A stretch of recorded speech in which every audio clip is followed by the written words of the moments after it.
live at the Gulu High School ground. Ladies and gentlemen, good afternoon and welcome. This is the final of the 22nd edition of the Girls Schools Cricket Week Tournament. Olila High School, 4-time champions. They have a chance to become 5-time champions unbeaten. And late SS 1-time champions also have a chance of becoming 2-time champions if they do pick up the victory here. The news that came from the center, Olila close to bat first. My name is Evan Cyprian Sajabi in the comms. I'll be joined in by Fortinet Alijuna just a few moments from now. But the two umpires will be taking us through this game because it's a women's tournament. It's a girls' tournament. The two female umpires that have been in the tournament have been given an opportunity to stand and take us through this game.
and it results into a dot ball.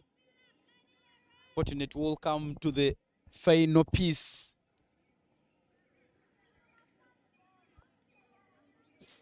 Coming all down to this day, the much anticipated day, the much anticipated game between Latest and Olila High School, having had a conversation with the two captains in the middle.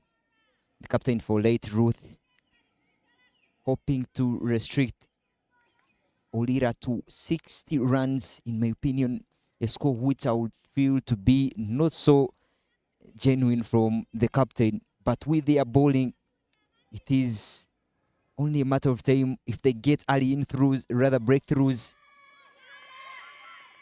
But they have really been let down by some loose fielding between the fielders there. Whereas the captain for Olila said that 100 and above will be a very good score that they will be looking to put on board, which in my opinion, I think it is at least fair to mention. At the moment, the two batters are really doing so well for, and the two batters there for Olila High, Josephine Ichmar and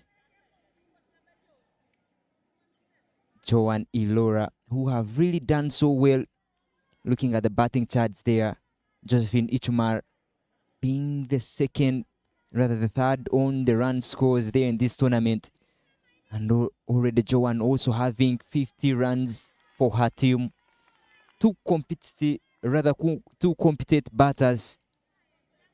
And it's only a matter of time that we see who emerges triumphant in this tournament. Good over in the making for Late Secondary School. Joan Ilora always struggles to hit the ball off her pads. When you bowl it a little full, go for that yorker length, you'll stand a very big chance of getting a dot ball. And a big shout out to the sponsors of this tournament: Skyview, Movit Products Limited, Schoolies, and Batibo Uganda Limited for another year running. A thick edge nearly ran away from the wicket keeper, and in the end, some hearted dive there coming in from the keeper, cutting that one off and saving Hatim from conceding a boundary. And as we come to the end of the over, the scoreboard reads 19 for no loss after 4 overs. I tell you, in this match, the final all that will save Late SS at the moment is the number of wickets they pick early on, because with the deep batting lineup for Olila High School, you don't have to let them get that early breakthrough. They don't have to settle so much. So it's only about how well do you bowl to the right areas, because like we've seen with these batters from Olila and Latest, they are really good batters. They play proper cricketing shots, but it's all about the bowlers to hit the right areas and bowl with discipline, consistency, but it all has to be backed up with the fielders. You have to create the chances. You have to take the chances, convert the half chances into chances, and it will be Arugo bowling from the garden end. Starts off with a slow delivery there, but Ichmar really patient. If I talk about the most patient players that I've seen in this tournament, she's among the list of those names. You don't take away Mercy Tracy from Latest, but she's a really composed player, takes her time and builds her innings. Lofts that one up in the air, a bit of a flick, but it should go all the way to the boundary. It looked like it did not have enough legs when it came off the blade, but in the end, it's all coming boundary for Olila High School. Really strong risks there from Josephine Ichmar to pick up that boundary on the onside. The bowler is the one to blame on this occasion. Not bowling to her field, she's having the deep extra covers, but now bowling it on the body gives Ichmar easy access there on the onside, no fielder, no protection whatsoever, but a boundary on the second ball that will be much appreciated. Another touch and go affair off the edge. And again runs.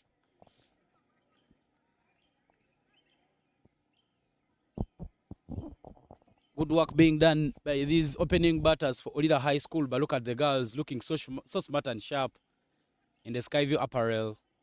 24 runs already on board as we continue the 5th over of this game. This is the Skyview Girls Schools Cricket Week Tournament. Another dot ball in the over there for Joyce Mary Arugo. 2 more balls in the over. From your right is the head coach for St. Cornelius SS Kalaga, Edwin Nwagaba, Paulo Mulongo, Rubanga Kenny, and that umpire there from Sorot Cricket Academy, Musa Riem. Down the ground and beautifully stopped there by Arugo. She has been the aggressor here. Ilona trying to go down the ground. We saw her earlier going down the ground and picking a boundary. So you have to think about the lanes to bowl to her at the moment, because everything that is peaceful, she will try and capitalize on it. And there she goes. Over the captain. She's a tall fella, but won't stop it for only one. They will pick the 2 runs. I tell you, everything that will be in her zone, she will try and go through the lane. Yeah, beautiful hit there by Joan Ilora. And the 2 runs will bring us the end of the over. 5 gone and 26 for no loss is what Olila has on board.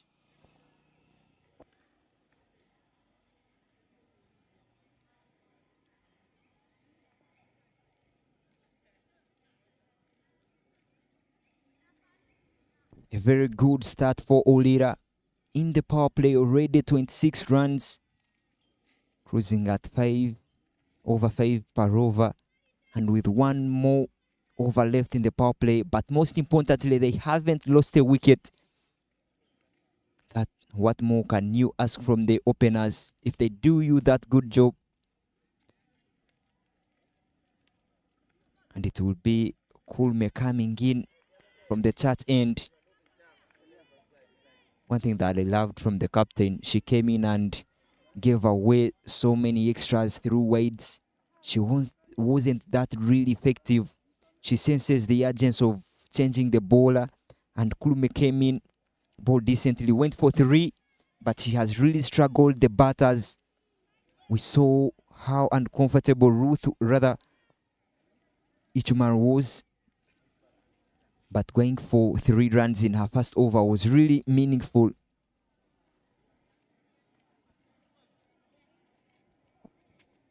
She'll need to make sure that she bowls the good areas. And that's beautifully bowled there to the pads of Josephine Ichumar. The curtains of the 22nd edition of the Girls Schools Cricket Week Tournament will be today. This is the final between Olila High School and Late Secondary School. Hit through the gap. And they do take the single. Josephine Ichumar coming into this game after all the group stages and the playoffs. She's having a good tournament, having scored a total of 161 behind Mercy Tracy with 234. But what a great job she has done for her team. Every time that Olila has posted a good score, she has really been among the top run scorers. But in the dugout still to come is a record Melissa, who has a total of 257 runs. Being in the middle there, she told me that she won't be thinking about how many runs she has scored, but her focus is winning this game. But what a good over it is turning out to be for Kulmeruth, who is bowling decently.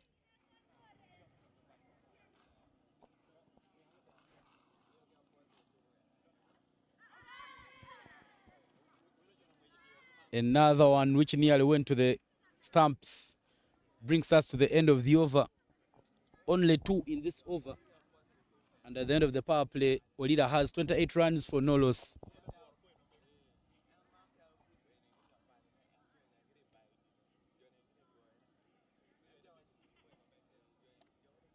It has been a good over to finish up the power play with only 2 runs taken from it. Now that the boundary restrictions allow 4 fielders on the boundary, it is about how well you set those fielders. But we saw how difficult it was for Ilora John to play on the body. So I think it will be so much important to know exactly where to bowl to her. Whereas on the contrary, it was so easy for Josephine to play around the pads. So you have to find the weaknesses of the 2 batters. But as the way how things are at the moment, Late hasn't really found a solution for these 2 batters. It is Ichmar on strike. Arugo coming from the garden end. Pitched up. That is the difference between those 2 players. Ichmar hasn't really been so good with the balls pitched up, whereas Ilora has been really great for every ball that has been pitched up. She has played so well, applied herself so well. So you have to know your areas. But good lanes so far, really good lanes. 7 in the first over. She has landed the hard way. We saw her come and bowl on the body for Ichmar, but now she has corrected her lane a little bit and she has bowled in the right areas. But Ichmar has really been playing so well, launching forward and presenting the full face of the bat, which is what you love to see from an opening batter. Along the ground this time round, really quick in the middle, dive saves her in there. You can see the commitment. And our host of this 2026 Skyview Girls Schools Week Tournament, Gulu High School, established in 1914, 102 years already in service. Call that 112 years in service. Yeah, but that will be an extra, a very welcomed extra there. But one thing that we have to know about these 2 sides is that they don't give away so many extras. So if you see one, you really have to cherish that. But most importantly, it gives you an extra ball to bowl. And in a short format game like T20, 120 balls, an extra ball can mean so much. And now make those 2 extra balls in an over. It's about how well do they utilize those 2 last extra balls. But so far, everything is flowing so well for Olila High School. 2-4 this time round. How is this? The appeal and the finger goes up. There should have been a little bit of an inside edge there that the wicketkeeper takes on that dive. And that will be the breakthrough that they have really been craving. And the chance has been taken. Very beautiful catch there by the wicketkeeper. But what a good piece of bowling it has been for Arugu. She has done so well. And Arugu Joyce Mary delivering what has been asked of her. Brilliant work there from Late Secondary School, making sure that they do pick up the first wicket and keep Olila in check. Runs seemed to be flowing for them, but in the end, Some good work done by the bowler Joyce Mary Arugo and helping Olila to pick up the very first wicket. A big up on late SS pick up the very first wicket.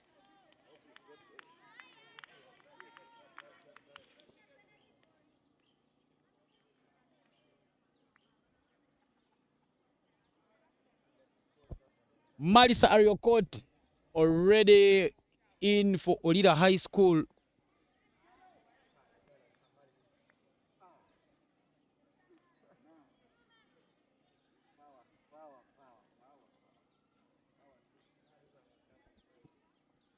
The breakthrough that late SS needed has come after the power play. 31 for the loss of 1, but with 2 more balls to bowl in this over for Mary. And Melissa has really been so good running between the wickets. Every time she has assessed the conditions, she has communicated so well with her partners. And being the highest run getter of this tournament, running has really been a good part of her job. But starts off with a dot ball. Yeah, she wanted to somehow break the shackles and get off the mark, but in the end, the fielders were all right on their toes. Guiding that one backward of the square. And the dive chipped in to cut that one off. Marisa gets off the mark as we come to the end of the 7th over. 32 for 1 is the score after 7.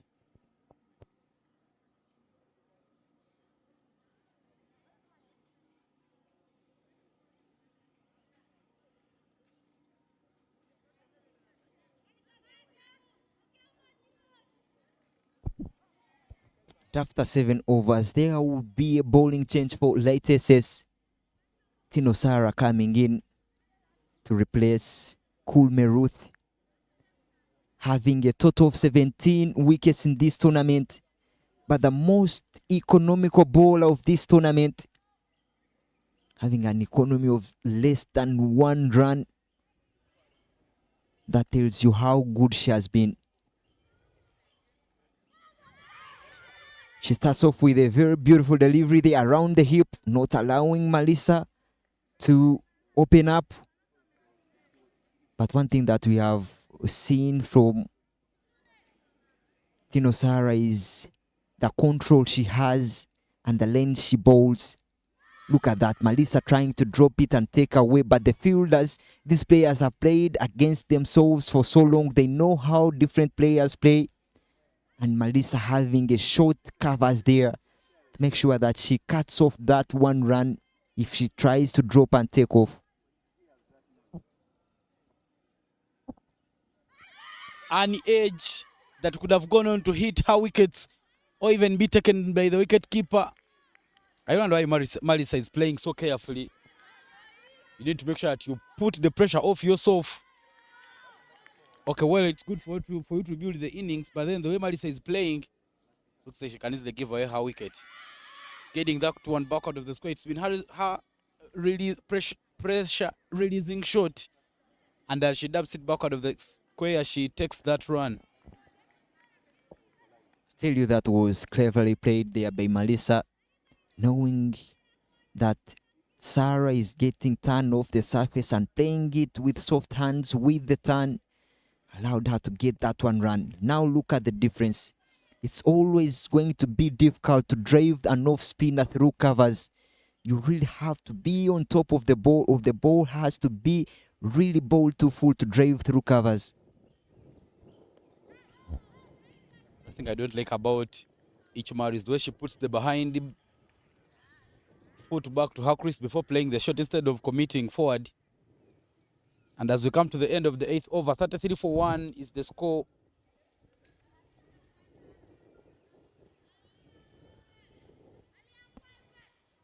Only 4 wickets behind for Sarah, behind the top wicket taker of this tournament, Sonia. But her economies don't lie. Look at that 1 over. She comes in and delivers 1 run from it. at 3 for 1 on board. And it will be another bowling change. Spinners part it is at the moment. Malisa would love to play against these spinners. Bowled outside the lane of the stumps. Kept a little bit low. And Malisa was lucky to get away with that. She really kept down for some good time. The spinners coming and doing the magic. Rita Aliyo starting off her spell from the side of the garden. We saw Tino Sara being introduced in the attack in the 8th over, and now Aliyo Rita. A little shot there, and it is slapped through covers. Work for Keren Agudo to do from extra cover. Cuts that one off. Late secondary school has found a way of drying up the boundaries, and they are now trying to make sure that they cap the damage caught, which could be done by the Olila batters. Driven straight to the fielder. No run. Brilliant from late SS. Yes, they have managed to dry the boundaries at the moment, but it is for how long. We know how good Malisa plays the slow sweep, so she will be waiting for that ball that she can get under it. But this time round, it's a wicket that falls for Ichmar. Well taken there at covers. The second breakthrough they get. Latest are really enjoying themselves at the moment. Look at those hugs in the middle there by the fielders. They know that they are into something good at the moment. Picking a wicket of a stabilizer. Ichmar Josephine, who departs back into the dugout. They will be really happy. Yeah, their celebration coming out early, and that's the dugout for Olila High School. Late SS call themselves the Laters, and now they have gotten rid of the opening batters for Olila High School. They first got rid of Joan Ilora, and now Josephine Ichmar is back to the heart. But the left-handed batter, oh sorry, it's not the left-handed Nandera, it is Amayo Martha who has been promoted down in the order to come and bat. Amayo Martha from Amuria District, currently in her form 5 at Olila High School, will be joining Marisa Ariokot, who is currently in her form 4. But a lot of responsibility rests on these ones. But for Amayo, her work is just make sure that she stabilizes the innings. She's not a very hard hitter of the ball. She will be playing softly and making sure that Marisa hogs most of the strike. 1 run and the wicket off Aliyo Rita's first over. And at the end of the 9th, 34 for 2 is the score.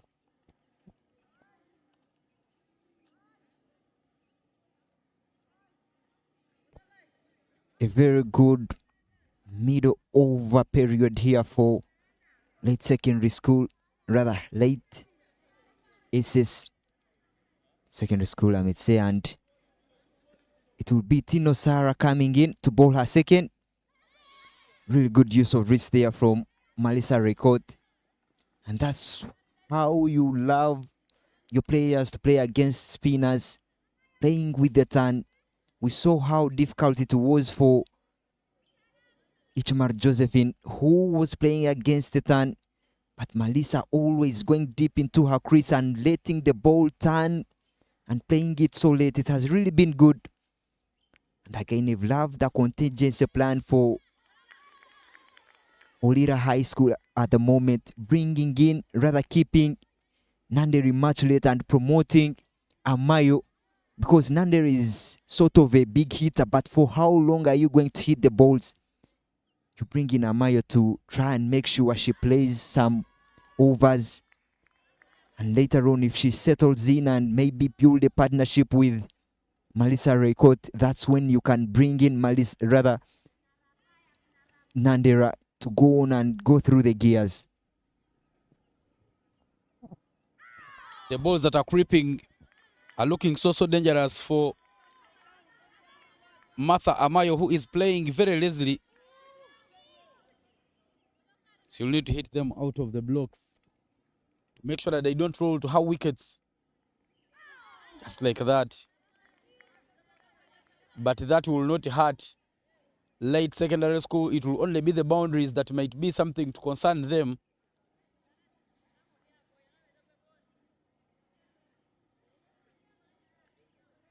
Final ball of the over. There was an appeal of LBW, but the umpire says not out. And the end of the over. After 10 overs at the halfway mark, 35-2 is what Olila has on board, and the current passage of play is right in the favor of Late Secondary School.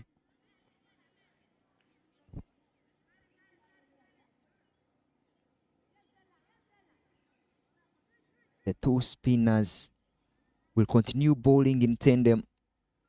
Aliorita coming from the garden end came in and bowled so well, picked a wicket of Ichmar Josephine, and now bowling her second. She's really bowling nicely. Look at that action of the leg spinner, getting the ball to deep into the right-hander. You'd always love that, but the consistency not to allow Melissa to go on the onside.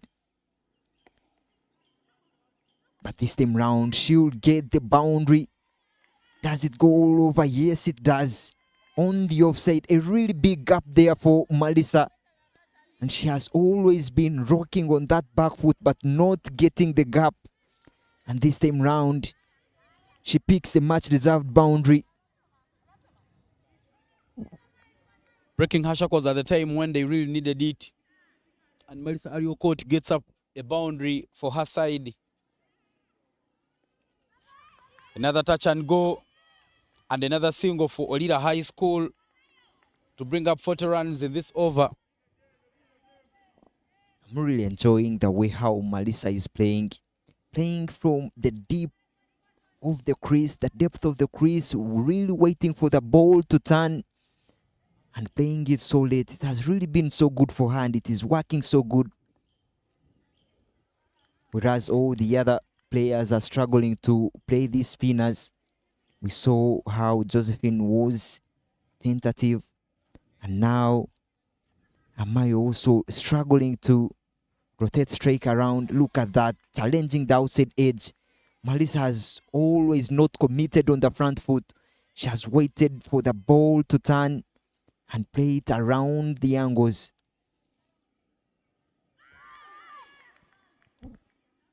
The ball beating the outside edge of the bat. 5 in the 11th over. And the 40-2 is the score.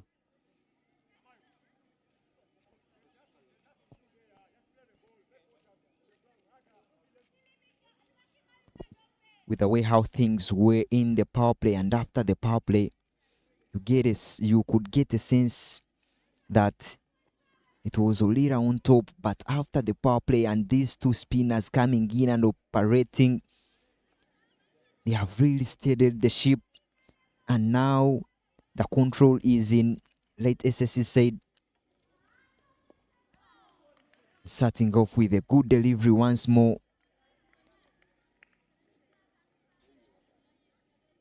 Tino Sara dealing in less runs, scoring options have been cut off for Olila, going deep into her crease, but always the bad thing about this is the ball that will stay down. Like we've seen on this occasion, really going deep, but the ball holding a little bit down. But good enough, she was again in a good position to play it. That can't be out, in my opinion. She's getting turned off the surface. And most times, LBWs are always ruled out in favor of the batter. Yeah, some of the teachers, they are enjoying the action. I saw the teacher for St. John Secondary School, Marlins Jude, watching some bit of action here. Runs not coming easy the way for Olila High School.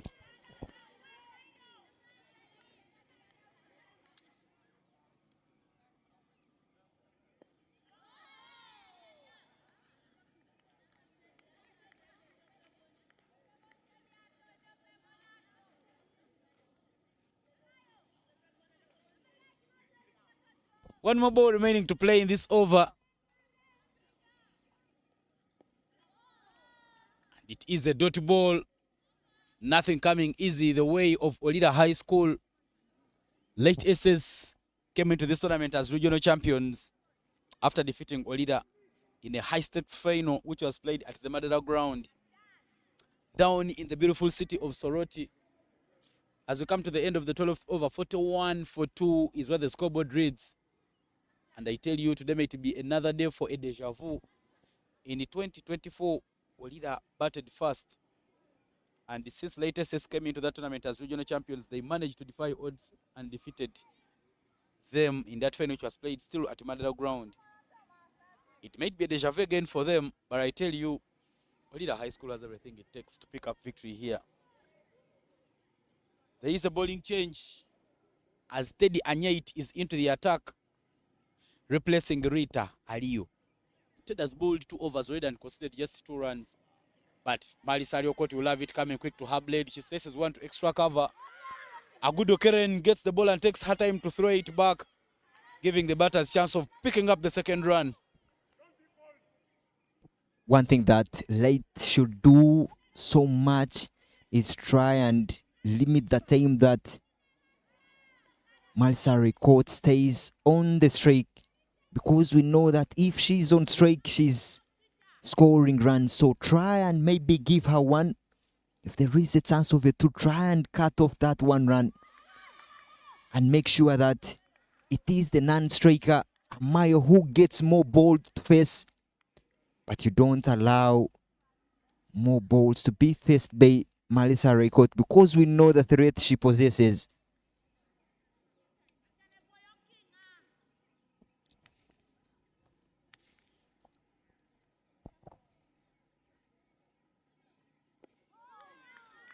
Another dot ball in the over. Marisa Ariokoti knows that they will need a total close to 8 runs and come and try to defend it. Nothing coming easy their way. Light SS making sure that they curb the runs leakage. There is a no ball call there from the umpire. Might be an overstepping. Oh, it's a field setup, no ball. More than 5 fielders. I wonder how Light SS missed that one. They had 5 fielders on the boundaries, and the umpire, Shaun Athola, saw it. It will be a free hit coming from a Chanzeta to Marisa Ariokoti. That shows tension in the middle there, because they know Marisa is a good batter. So in the end, you try to defend every ball. She goes big on the onside, and she will pick up this boundary. She has been given the liberty to hit the ball, and she shows you that it is only that she's trying to apply herself into the game, and she picks that boundary. Much deserved for Rita, rather for Olila at the moment.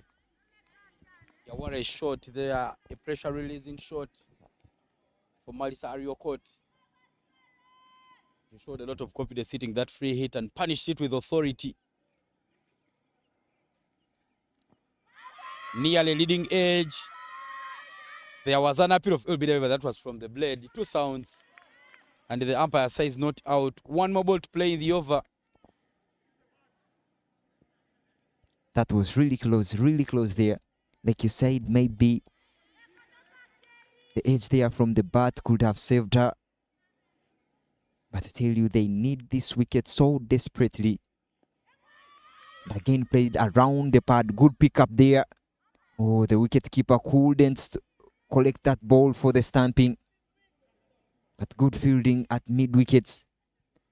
Again, the high performance players there. The captain for emerging team and the coach for St. Cornelius, Edwin Wagawa, the player for emerging, but a number in this tournament, Paul Mulongo.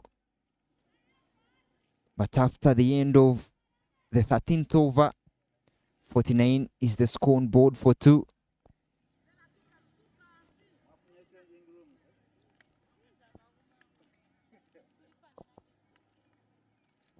It's the Skyview Girls Schools Cricket Week tournament happening here in Gulu City for the 2nd consecutive year.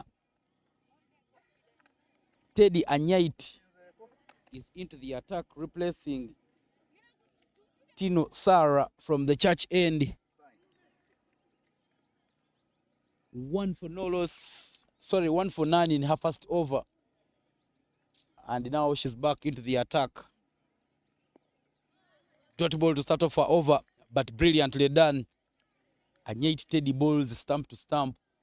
She will make sure that if Malisa is to pick runs, she goes and drives on the off.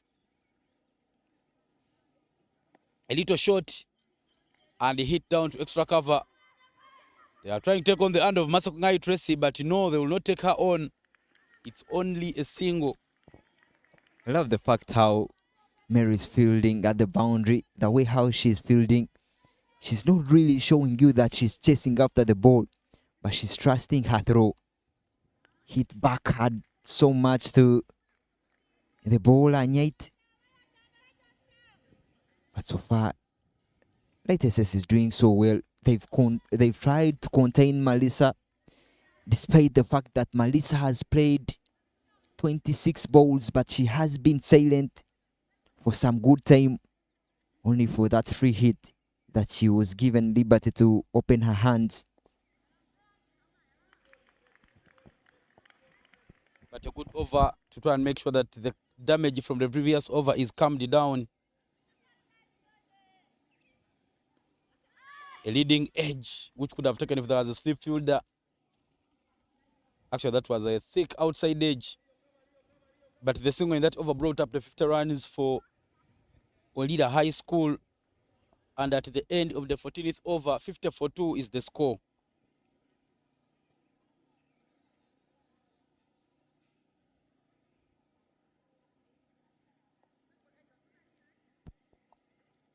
Spinners are trying to do a good job for their team. The TSS has still done so well after the power play.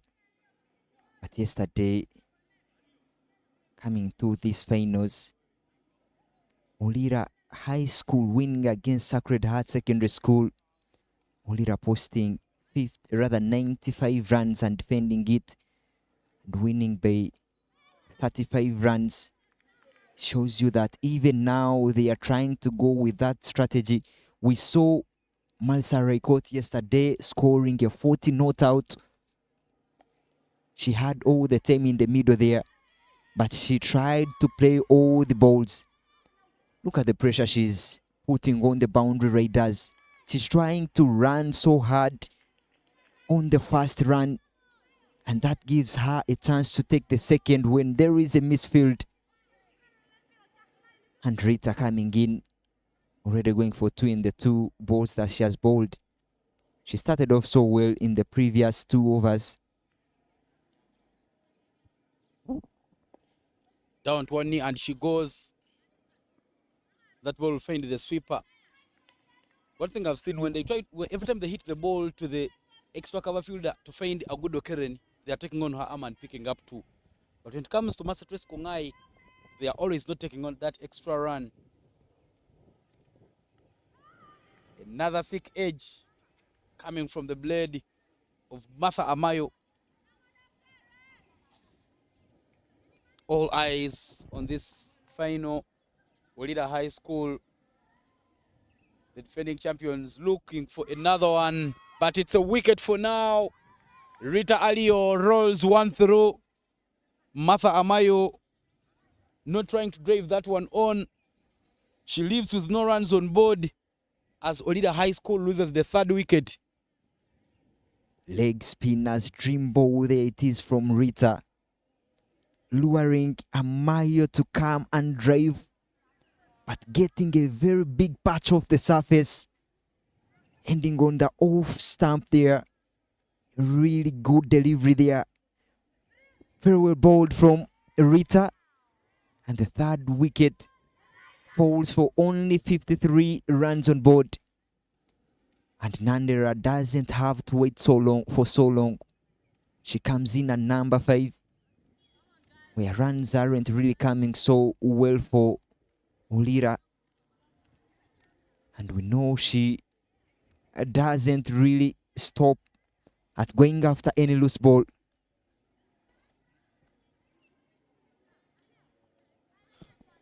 Was wondering what time do we see the left-hander And now there she makes her way to the crease. Immaculate Nandera. Another player for the Victoria Pearls. Immaculate Nandera is a sister to Joan Ilora. Ilora Joan is her young sister. Nandera currently in her Form 5 at Olila High School. Now she makes her way to the crease. She's not been scoring runs in this tournament. She's had some bit of a drought, but she was the MVP last year during the Nationals. And now here she is at a time where Late is getting on top of things. Oh, that nearly got hit back to the bowler. Nandera, keep your head down. And as we come to the end of the 15th over, 53 for 3 is what Olila High School has on board.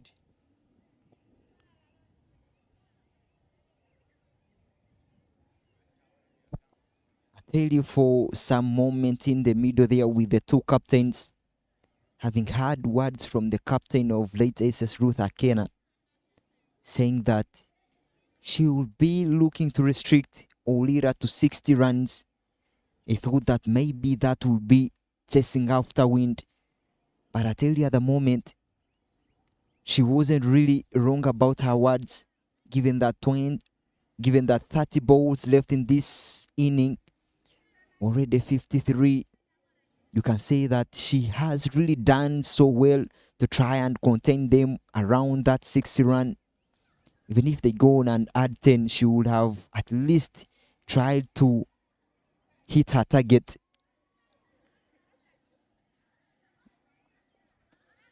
Rita Alio back into the attack. From the edge. And a dot ball.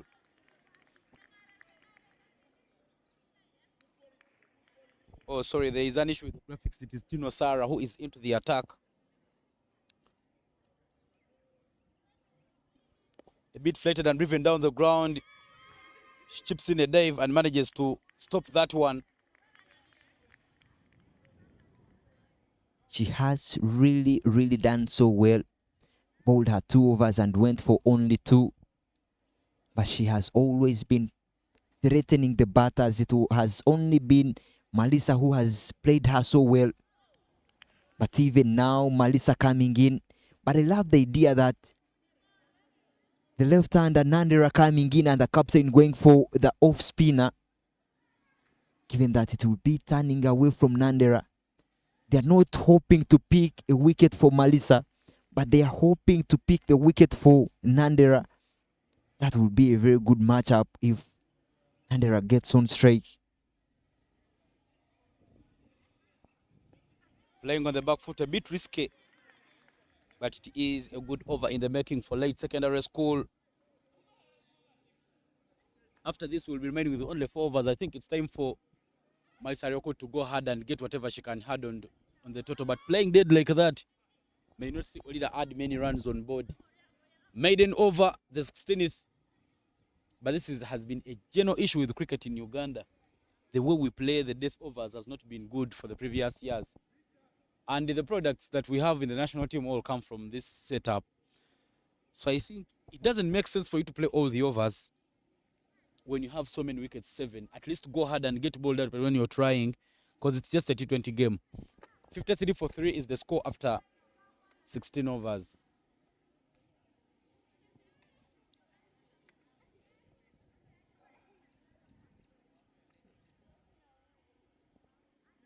Very well said, Evan. It is always the consolidation phase that you have to go through the gears, and it is at this moment that proper teams would look up to go hard. We saw that with with Mercy yesterday, playing against Masindi, playing against Mount St. Henry's. She went through the gears in those moments. I think it's one thing that they should understand now. And there she goes, straight. But she would get 1 run, getting Melissa on strike. I feel it is this moment that they should up the gears. But again, it will be the leg spinner bowling to Melissa Record, which is a little bit challenging. I would have loved to see Nandera take on Rita, because the ball will be turning into her and it will be easier to put away. But Melissa is on strike now. Little bit of an extra bounce there. Whatever Olila gets from the remaining 3.4 overs. Melissa out of her blocks. Down to the sweeper. Good work there. Brilliant fielding. Cutting that one off. And just a single they do take, but short of intent. They are coming in from Melissa Riokot. Melissa Riokot has 21 of 37. Nandera has 1 off 2, but Nandera also has the ability to hit the ball. It is now chance for her to use her advantage of being a left-hander to hit out of the blocks and score some runs. The acceleration phase of the game, we haven't seen any boundary. And she tries to go for a big swing there. Really standing tall, not going down, staying down. She raised so early to playing that shot. And the ball stayed a little bit down. How is it? Is the appeal and the finger goes up. The finger goes up there from the umpire. And it will be Nandera departing with only 1 run. Look at the celebrations. Hugging the wicketkeeper for her great work done. And Nandera living in disappointment there. She got a little touch on the ball. The wicketkeeper always keeping down and completing that catch. Look at the disappointment in her. She's really disappointed that she didn't do the heavy lifting. But it's 4 wickets down and 55 runs on board after 16.5 overs. Her struggles in the tournament continue. Nandera Immaculate has not been getting runs for Olila High School, but somehow she's been kept in the lineup. We've seen Surya Kumaria Dav also struggling with the Mumbai Indians. Nicholas Puran also not having so many runs in the IPL this year, but sometimes teams stick on their plans. Of course, big players like Nandera Immaculate can always show up in the final. She picked up 7 wickets last year during the final, so she cannot really be a player you can fail to trust. But Gabriela Nyamer Divine is the new batter in for Olila High School. Tall in stature, and she can hit balls around. But she starts by playing dead, and that beats the outside edge of the blade. A dirty ball to wrap up the over, but what an over there from Rita Alio. 2 runs in the over, and she's picked up a wicket. And at the end of her spell, she's bowled her 4, considered only 11 runs, and picked up 3 wickets. As we come to the end of the 17th over, 55 for 4 is what the scoreboard reads for Olila High School.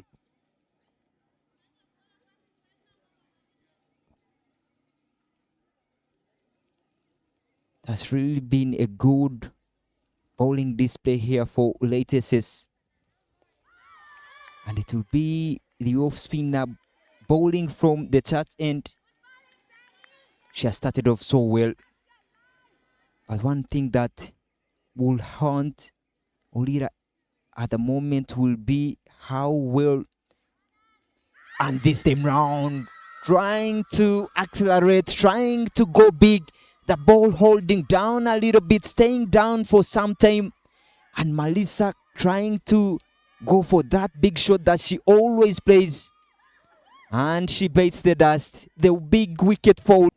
The celebration alone as Olila trudges off really shows you how big that wicket meant to the Late SS players. Somehow she's been playing cautiously and making sure that she plays till the very end of the match. But in the end, that ball staying so low. The disappointment and frustration from the Olila High School captain. 5th wicket for Olila goes down. But the loud celebration there by the Laters. Lake Agwang is the new batter in for Olila High School. Another handy player, she has a half century in this tournament. But I tell you, she comes in at a time when there is too much pressure because now late secondary school is bossing the proceedings. Professor Deo Gracious Olila, the proprietor of Olila High School, will be somewhere watching and wondering what might have gone wrong for his team. I remember when Olila didn't win the regional trophy, he held a team meeting and told his players that this is not the end of life. We have a chance of dancing at the big stage.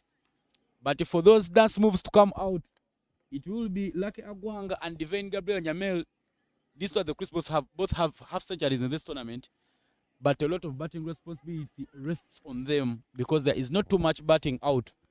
Coach Wilfred Ogwanga will be hoping and wishing that these two can hit out of the blocks and get runs.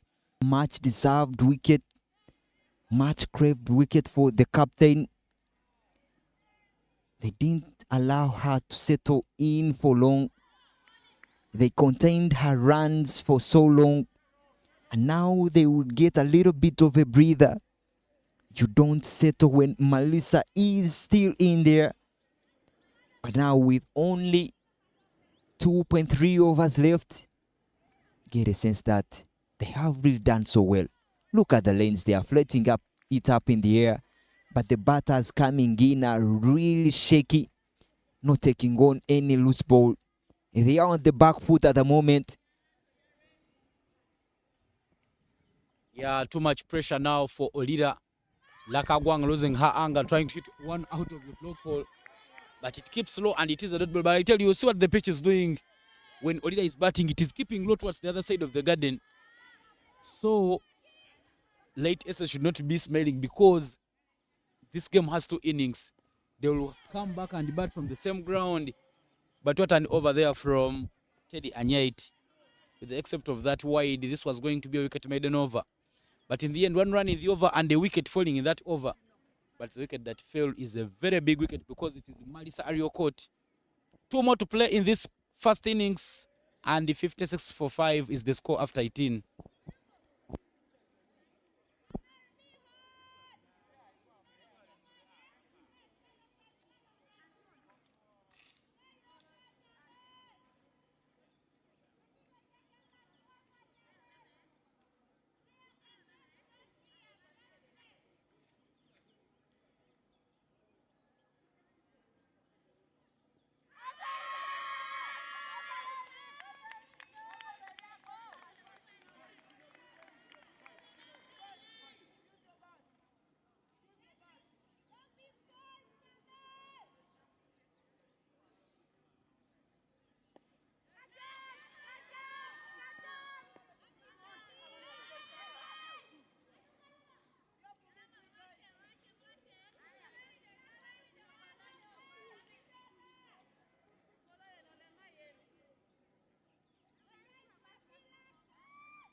On the cards, I don't really believe these batters would have taken it because there is too much pressure. Thick outside edge. Not sure when we see late SS using a slip fielder. We have ever seen Olila in one of the games using a slip fielder, but late SS always happy to have a gully and shoot third. But we have seen so many edges. The batters have not been playing with control, and now there's a new batter, Lucky Agwang. Bring in some fielders and make sure that you cut those ones off. But that single will not hurt them. Right now, what will concern them are the boundaries. And the only thing that will happen is that Nyamel Divine, who has been in, I wanted to say longer, but in terms of the balls, he's faced only 3, and Agwanga has faced 6. There is an appeal of an edge, and yes, it's a feather. Wickets are tumbling, wickets are falling in quick succession for Olila High School. Saratino finally picks up her wicket. But now the dances will momentarily come out for late secondary school because they have made sure that they get rid of all the dangerous batters. Look at the heartbreaker there for Lucky Agwanga, the 9 strikers, and she knows what this wicket meant and the frustration from Nyamero Divine Gabriela as she trudges off the pitch. You talked about the bounce on the surface. The other side, the ball is keeping down, whereas this side, the ball is bouncing. We've seen 2 similar wickets taken in that manner. We saw one for the left-hander Nandera, And now this one for Divine. Extra bounces have been so much here. We saw one caught in covers. So you have to know which side is keeping down and which side is coming up. So it has really been difficult for the batters, for Olila at the moment, to read, but it will be so much vivid for latest to ascertain which side is really behaving which way. But the new batter comes in. Yeah, a major Anet is the new batter in from Katakwi towards the northern part of this country. She is a wicketkeeper batter, but she finds a lot of pressure to the crease. Last ball of the over, and it is a dot ball. More 6 balls remaining to end this innings. But the question is, how many more can Olila add on board? After 19, they have 58 for a loss of 6. As you see, the teardrop for our sponsors, Skyview. Last year, when the athletes were getting some bit of apparel, they got the purple and orange apparel. But this year, the sponsor is saying, let it be uniform. And all the officials and everyone in the tournament has gotten the orange apparel. But Anyait Teddy will be bowling the last over. Lucky Agwanga at long last gets off the mark, plays it in the gap, but she will only take a single. Runs not coming easy the way of Olila High School girls coming out here and playing. But a big shout out to the sponsors, Mobit Products Limited, who have made sure that the athletes get the all-day toothpaste, the Movit Lemon hand and body cream, and the Movit Family Soap. But we're going to limit our broadcast partners and schoolies who will be giving some of these athletes a lot of goodies. Our logistics partners. She goes. She'll be happy that it goes over the head of the field. A run out chance. Direct hit. But not out is the call from the umpire. But I tell you, the pressure is on. And that single brings up 60 runs for Olila High School. It is another milestone. And maybe from there on, they will believe. I tell you, this is the score that the captain for late had hoped to restrict Olila to. 60 was what she said at the toss. But now she has 4 more balls. And this time round, a wicket at short covers. Beautiful take there. Tinosara completing. We saw her taking one earlier. And now she dives to her right, rather to her left, and takes that ball and takes the catch. Cleanly taken there. And a great effort. I tell you, this game, Olila will be on pressure all through, even during the second innings, because they needed something close to 80, 90 for them to come and defend. Well, the wicket might be keeping low from one end, but I tell you, Late Secondary School has a centurion in their team in Kongai, Master Tracy. And Alio Rita also has a half century in this tournament, so they will be coming out and going hard at the 60 runs. But another wicket goes, and a big one, Lucky Agwanga, who looks like she could have forced things somehow. And the laters all over the place. Some whites coming around to make sure that they watch the proceedings. The beautiful scenes.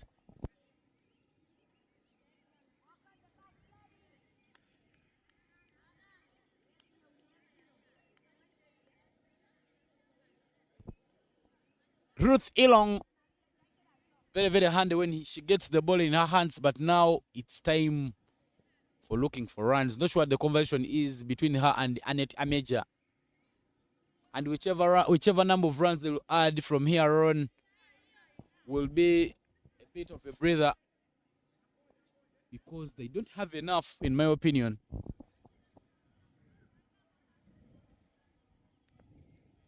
A dream inning for latest. And this could be another wicket, another chance to pick a wicket, but the direct hit wasn't effected. I tell you, talking about the dream inning, captain talking about 60-run restriction and coming and drawing limits, trying to bowl with a target. We haven't seen so many pace bowlers. The spinners have done the magic. Another wicket falling. Anyait picking her third wicket of the day. Yeah, a very ugly shot coming in from Annette Ameja. She went across the line off a very straight ball, giving Light Secondary School another wicket. 61 for 8. Batters are coming and batters are going. I tell you, from the departure of Marisa Ariokot, there has not been any meaningful partnership put on board by Olila High School. But this doesn't take away the good work being done by the Soroti Cricket Academy, growing the game in the region. This is the 12th year running. 2 years ago, Soroti Cricket Academy was celebrating 10 years, a decade of building excellence. And most of their focus is in making sure that they touch the lives of the little girls in this sport.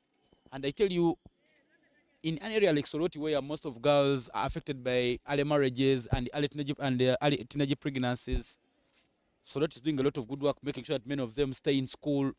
We've seen many even benefiting and going up to university from the academy. Fiona Kulume got some bit of sponsorship there. She's doing a course in something to do with the dispatcher. People understand the things of aeroplanes, understand it better.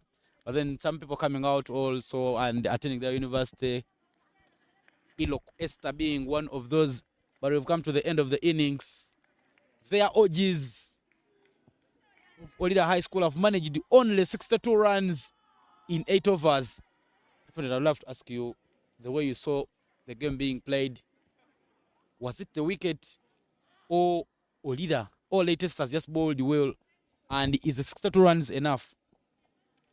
I tell you, Ivan, the bowling display from latest has really been top notch. They have bowled so well. We haven't seen so many extras. They have worked out that extra column and they have bowled to the money. They learned the hard way after the captain coming in and chipping in 3 or 4 extras at the top. And later they went with the spinners. The spinners have done so much to restrict Olila to 62. And again, the application from the Olila batters, they came in tentative. We didn't see anyone trying to do anything to outplay the spinners. All they did was just to wait for a bad ball, which didn't come. And in the end, wickets kept falling, and the partnerships weren't allowed to develop. And in the end, it was a very beautiful display. But coming to the 62 runs target, the captain said she will be hoping to restrict Olila to 60, and only 2 runs have been added on that. I think, in my opinion, they are still capable of chasing that 62 runs. And now coming to the match summary of the first innings. Marisario coach tried to anchor the innings. 22 of 39 before being bowled by Anyait Teddy. Annie Alitol from Josephine Ichumar and 11 from Joan Ilora. 10 extras given away by late SS. But I tell you, Olila has managed 62 runs in the 20 allotted overs of the first innings. And the bowling card, Aliyo Rita and Teddy Anyait were unplayable. They picked up 3 wickets apiece. But Teddy Anyait being the most economical, an economy of 1.75, she conceded only 7 runs. Whereas Rita Aliyo conceded 11. 1 wicket apiece for Sarah Tino and Joyce Mary Arugo. This is the Skyview Girls Schools Cricket League Tournament.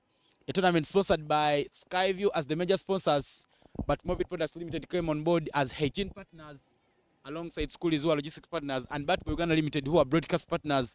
We will take a short break and we'll return.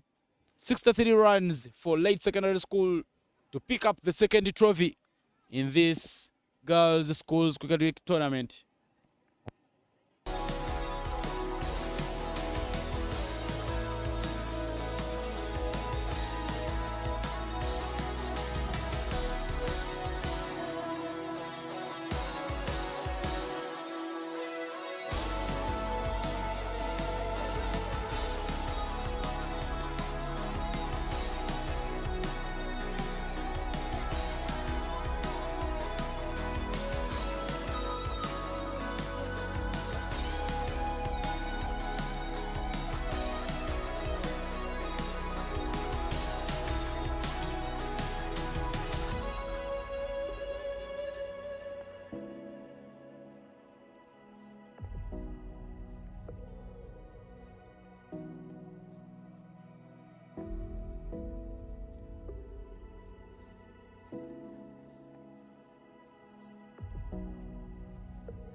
The two umpires, Gloria Obukol and Sharon Athola, return in the middle to see us through the second innings of this game. 63 runs from 120 balls, less than a run a ball, is what Late Secondary School needs to pick up victory and pick up the second Nationals trophy. They won their first trophy in 2024, and that was at a time when they even as well won the regional trophy. Coming into summer, they come as young champions from the Eastern region, meaning they have a very big chance of making another big mark. My name is Evan Spian Sajabia in the comms, and I'm not alone. I have Fortunate Aligina here with me. Fortunate, welcome back from the break. And I tell you, there is too much pressure from the Olila dugout. It could be clearly seen from their warm-up, and the other return. They are trying to pick themselves up, but it's going to be a hard ask. Divine Gabriel Nyamel will open the bowling. Welcome, Fortunate. Thank you very much, Ivan. I think they read it so well that the spinners have done a great job in the first innings. Devane getting the ball, but it will be how Mercy applies herself in these run chase. Every point should be rotating around Mercy. She will have to lead from the front. She's the alpha player in her team and the only centurion in this tournament. So if she gets to settle in, because it's only a run, less than a run every ball, it gives them less of a breather. Yareta Alio making her way to the crease to open the batting alongside Suzani Akidi. Suzani Akidi, the left-handed batter. And for these two teams to make it to the finals, a bit full and dubbed down. As I was saying, for these two teams to make it to the finals, Olila High School defeated Sacred Heart Secondary School at this very ground, whereas Late SS defeated Mount St. Henry's at the Laibi main ground, trying to use her wrist, but it is another dot ball. The current passage of play is giving Olila some hope because the spinner opening the bowling doesn't look to be so playable. That hits the elements, and the umpire will have to perform a concussion test. Yeah, that's what we expect from the surface. There is some extra bounce when the bowler is bowling from the plantation end, and they have to be aware of that. We saw 2 wickets falling caught behind by the wicket keeper. We saw other chip catches straight to the short fielder.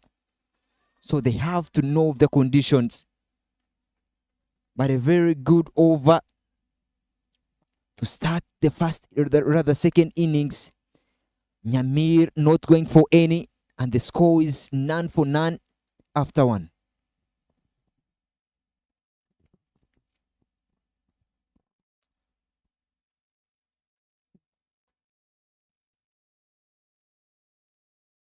Latest is opening with the 2, Alio and Susan. These 2 will have to play a great job if they get a good start that we saw in the first innings. The openers, Ichmar Josephine and Ilora, had for Olira. It will be much, much respected.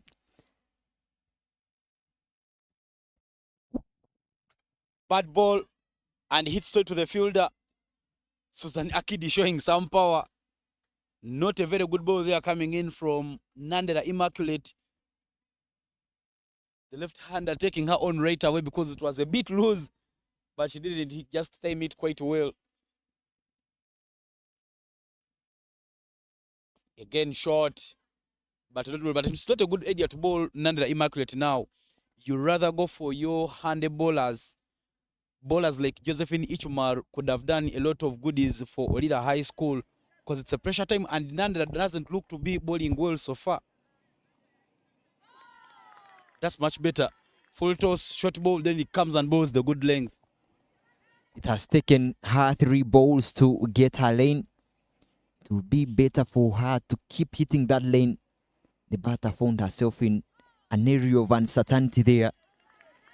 Look at that. But we know that that length, rather that said, the balls tend to stay low a little bit. And it will take a lot of application for Susan. Susan goes down on one, but I love the way Olila is fielding at the moment. After the first over being a maiden, they have picked themselves up and they are now believing that they can pick up the victory. They are now making sure that they cut off everything. One more ball in this over. The first over as a maiden. Do we see the second maiden? Yes, it is a second maiden. 2 overs gone and 0 for no loss is the score. I tell you, even despite the score being low, 62 runs required in now 18 overs, I tell you, if you get such a start, starting off with 2 maidens, even if you had pressure in the start, pressure shifts to the batting side. They think about a way of getting runs, but it will be the spinner continuing from the garden end. But this time round won't get away with that. Won't get away with that. Too short around the pad and on the body.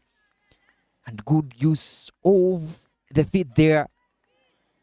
Opening up herself so early and setting herself in the perfect position. And into the account is Rita picking up that deserved boundary. What a way to break the shackles, Rita Aliu. What a way to get off the mark. And I tell you, now late SS will believe because they beat Olila during the regional finals. So they really have no reason of thinking that these runs will be very many. But they need to just play cautious. Another short ball. But the only issue now for late SS is that they are overhitting the ball instead of just finding placement. Take the singles and make sure that you're killing the enemy softly. Yes, we saw that tactic being deployed by Melissa in the first innings. And she was really looking so well. But this time round on the onside, they will take 1 run. And I tell you, now the confidence has grown for Rita. That was really a bold shot on the onside. And picking that 1 run is much deserved. And it will only require the left-hander, Susan, to also get into the accounts and get going.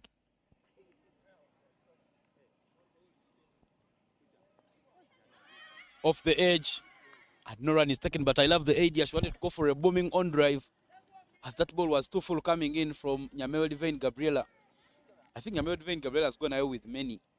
She has not bowled so well this over. But 1 more remaining in the over. And it will be a dot ball. 5 for no loss is the score as we come to the end of the 3rd over.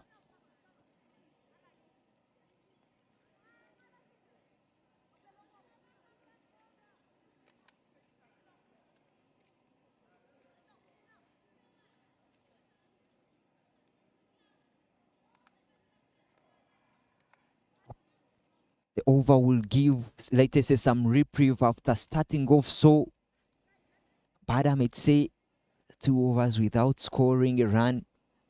But now it will be Nandera. Love the fact that they've also gone with spin. We saw how spin did magic in the first innings. And Nandera bowling from the church end. Tossed up, trying to go for a big swing. Yeah, a much better shot from Rita Ali opening up the blade and trying to cut could have been better. But it is a wide nonetheless. And runs for late secondary school. Too short in the surface, but another wide, short and wide. Looks like Nandi Margaret is forcing the bowling. Instead of just releasing the ball and let it turn, she's trying to push it quick to get that wicket. That side is keeping low. Just need to let it float in the air. Much better. Much better there from Nandera. Yeah, we saw how the bowlers for late operated bowling from that side. We saw Tino Sara bowling too slow. But Nandera has really been bowling quick. Look at that, very quick. But the batters standing tall and just punching back. It shows you that there isn't much turn off the surface. Again, bowling with the new ball. You don't expect that much turn. Up in the air. Who wants to catch it? Nyamel Divine wants. Yes. She takes it. Rita Alio rushing into the shot. And in the end, it is a wicket. Olila High School will need many of these. But Rita Alio making the long walk. Nandra Immaculate with the breakthrough. Caught up into the shot there, trying to capitalize on the short ball, but the ball rushing high in some way or the other and finding the top edge there. But that would be a wicket, much respected there. They are getting that wicket. Them getting that wicket means that they have now gotten into the wicket column for late SS. And Olila will be really happy that they've already gotten the breakthrough. Alien Roads with no main runs on board, only 7. And it will be Tino Sara coming in. I don't know why I feel like I should have sent Kongai Mercy Tracy. Because she is your good batter. I don't need to keep hating her. She has a century in this tournament, the highest individual score of the tournament, 110 runs. In a game where her team posted 216 against Kasese. Secondary school, bring her early. Let her come and bat and enjoy. But for now, it will be Saratino in for late secondary school. Beaten by the turn and bounce. And it is a dot ball. I tell you, she will be loving to bowl to the right-handers. Immaculate. But one thing, like one point that you made, Evan, bringing in Mercy at this moment, it really makes sense, given that even the strongest succumb to pressure. If you bring in, if you keep pulling her backwards and sending her in after the wickets have fallen and no runs on board, she also gets some pressure. And when you look at the shots that Maso Kongai plays, she loves playing in front of the square. So when you have the field still protected, she can quickly capitalize and get some runs. But we've come to the end of the 4th over, and 7 for 1 is the score. More 56 needed is 16 overs. Gabriela Devane Nyameri has been given the ball to bowl again for Olila High School. She started off her spell with the maiden in her very first over, went for 5 in her second, and now she returns again to bowl to Susan Akidi, the wicket-keeper batter.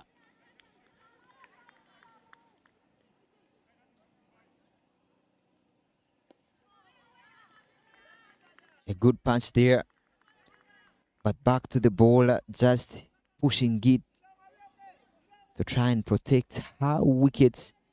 But it's a very challenging option there. The off-spinner bowling to the lefty. A chance of a run now. Direct hit does. And the second wicket falls. There clearly wasn't any chance of taking that run. They are playing themselves into pressure. Yeah, they are putting themselves on some sorts of pressure. Perpetua Achio with the direct hit. And Tino Sara to make her way back to the crease. They are blocking the balls they would be hitting and now running themselves into traffic instead of looking for much better placement.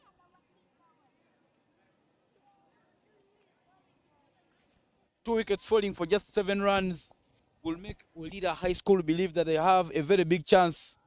Saratino, another player for the VPs, making her way back to the crease. Sharon Athola, the female umpire, they are looking so sharp in that yellow apparel cutters of our sponsors, Skyview. Skyview comes in so many flavors, orange, apple, citrus, and fruity. Devane, Gabriel, and Nyameri still in the attack there for Olila High School.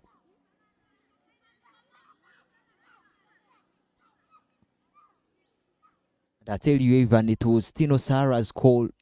She was the one coming to that danger end and again went for that call.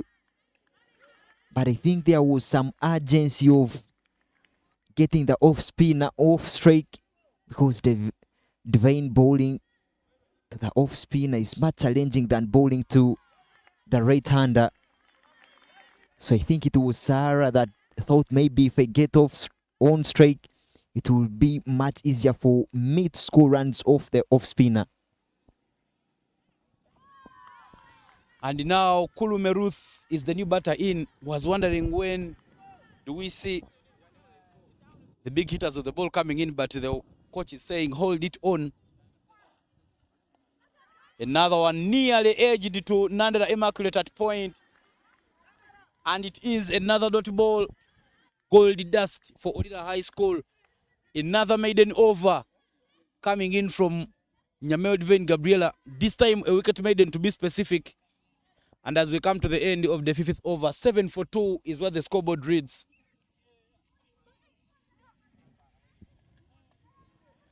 What a dream start of the innings it is for Olila, having posted a low score in the final. Now coming in, picking 2 wickets for only 7 after 5. 3 maidens. The fielding has been really superb. The fielders have always been in the right areas. Nandera Immaculate continuing from the chat end. The only hope and wish for late SS is that Arugo Joyce Mary can come and score some runs alongside Kongai. Much better ball they are coming in from Immaculate Nandera. Put the outside edge into play. They are not using a slip fielder, but the placements have been so good. And the 2 bowlers who started off the bowling have been hitting good areas. A little short, but dubbed to covers. Ichumaru Josephine there. Nandera Immaculate running through her over very quickly. When the wicket fell, the wicket of Tino Sarah, Nandera went and had a chat with Wilfred Kwang. Now the plan working out for Olila. Full ball, she goes down to sweep. But the umpire says no, that was going down the leg. It is a dot ball, but a risky shot there coming in from Kulume.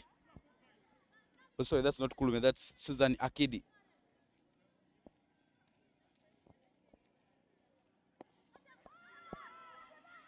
Good shot there on the up. Stayed up in the air for some point. But they will get that run. Off the mark she goes. She has struggled, but at the moment she's into the account. But it will be a right-hander. We saw Nandera challenging the outside edge there. I would fancy to see a slip. Continue attacking with the attacking field. Two full on that occasion, and Wade having a Wade third man there and a point fielder. Bowling it to Wade would mean that an open shot will go to those fielders all the time. But it's a dot ball to finish up the over. Only 2 runs got in that over. And the score reads 9-for-2 after the power play.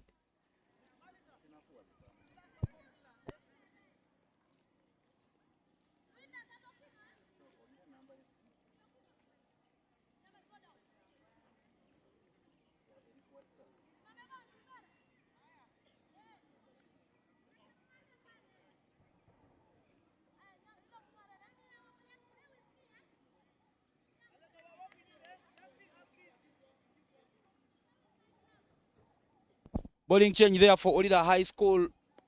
Ruth Ilong is the new batter replacing Divine Nyamel Gabriela. And now the slow bowlers doing the magic for Olila High School, keeping them in the game. 55 more needed in 14.1. Tries to go to work that one on the onside, but misses. They are chewing up so many balls, and now the dot ball pressure might come back to haunt them late SS. Staying up on that occasion, trying to play on the onside. And another extra bounce off the surface that this time round played so well. Kept ball watching there after playing that shot. Had the fielder picked up the ball so nicely. There would have been some little bit of a problem for the two. Yeah, not the best of fielders in the infield. Joanne Ilora, she is also a wicketkeeper option in that team. But Anit Ameja being given the gloves. That flag there flying up in the air, the South Cricket Academy flag. I love what they said at Building Dreams, because so many dreams have come true for so many youngsters. Throw fall and played down the ground by Tinosara. I beg your pardon, by Kulume Ruth. It was a nice looking on drive in the frame. Quite pitched up there from Elong, but well played. Malisa Rekwe, the captain, patrolling the boundaries there. At long on, now long off for the left-hander. I feel if they continue getting those runs will be so much appreciated at the moment, because they need runs so far. Keep getting those 2, 3, 4 runs in an over, other than consuming so many balls. That was too short. And I love the idea there from Susan Hakidi. It was too short with some width on the offer. Cut it away. A slap shot is a typical Soroti shot. But it is adjudged by the umpire. They will take the run. Somehow the runs are coming their way. Ilong coming in the attack. And she's so far given away 4 runs in 0.4 overs. I have some friends who are watching this game, and they have kept sending us some messages. Agwanga, Patricia Lydia, Annie Oji for Olila High School. We'll be hoping that her team can cross the line. And the dot ball will bring us to the end of the over. 13-for-2 is the score after 7 overs. And more 50 runs are needed from 13 for victory.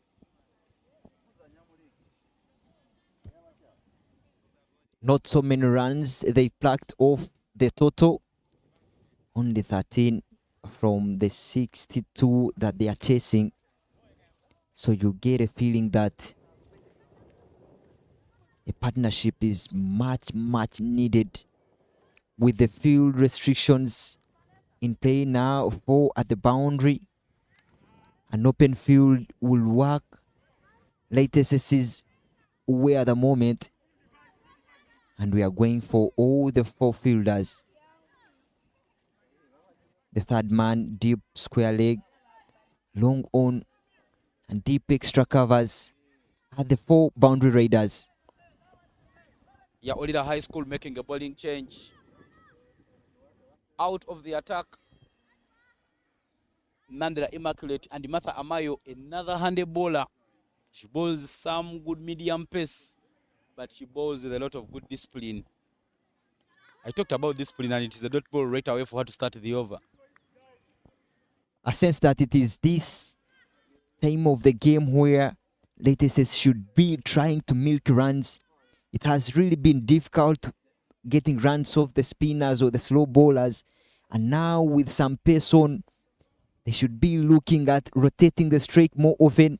Just run the ball around the corners.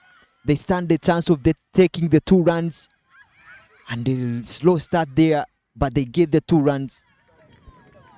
Yeah, the batters were caught hesitating on what to do, but in the end they recovered and took that run. It was going to turn out to be a run out if that throw had come out sharply and quickly from Ariokoti Malisa. A double, and somehow you feel that now the runs are coming the way of late SS. Plays that one in the gap, and they will do take the single. Somehow missing that field setup. I feel like the fielder they are standing at mid wicket could have stood towards the right hand side. Nandela Immaculate, she's now placing herself a little well. And I tell you, Evan, looking at the boundary raiders all at the boundary, I don't feel that there is any ball that is going to carry all the way to those fielders, because it's a long boundary, and maybe they should be somewhere not really hanging at the boundary. Good bowling there from Martha Amayo. Martha Amayo looked to be struggling a bit bowling to the left-hander, but now to the right-hander the ball is just swinging through. Talked about swinging through, and she keeps bowling it away.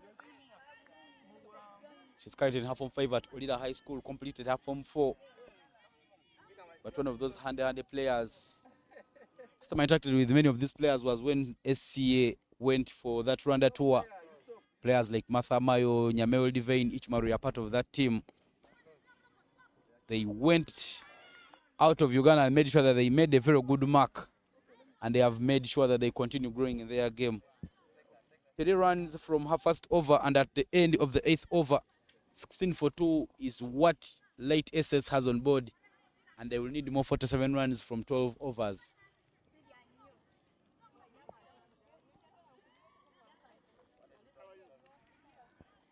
You get a feeling that the two batters, Susan and Kulme, have really played so well that over, despite just picking 3 runs. But the shots were confident, not like we saw with spin. But it will be spin continuing from the garden end. Elong Ruth to bowl her second. She went for 4 in the first. But there were 2 wides. Yeah, her first over is a bit expensive, given those weights in that over. But now she has work. Ball hit out of the blocks. Does it go all the way? Oh, it goes all the way. What a shot there from Susan Akidi. Breaking the shackles and bringing up a maximum there for Light Secondary School. Already in the 20s, and now the bowler already on pressure because the first ball has been hit down for 6.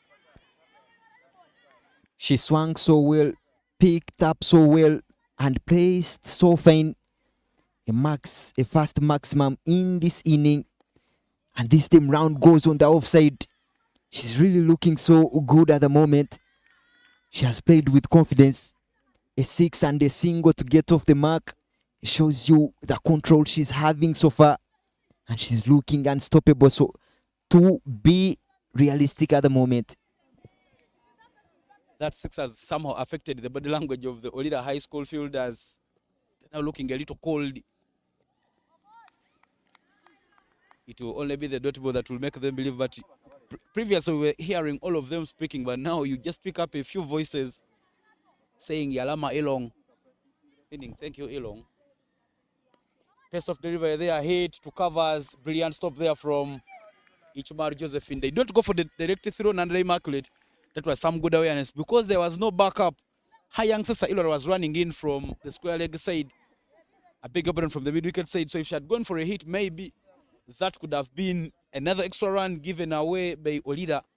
She makes sure that she gets the ball and holds onto it. Let them take the single. We will get them where we want. Short ball and creamed throw covers. Fine stop there from Joan Ilora. But in the end, they will take the run. That was going to race away.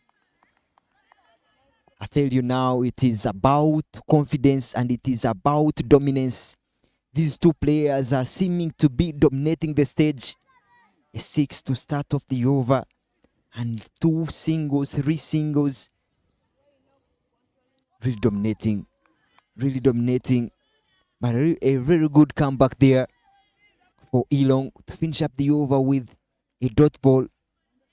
What an expensive over this has been. We haven't seen such an expensive over in this inning. But after 9.25 for the loss of 2 is the score on board.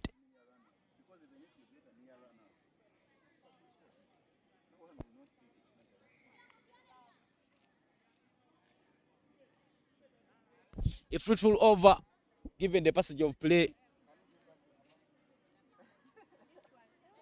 Got some runs from the previous over. And now Martha Amayo will be returning to bowl for Olila High School.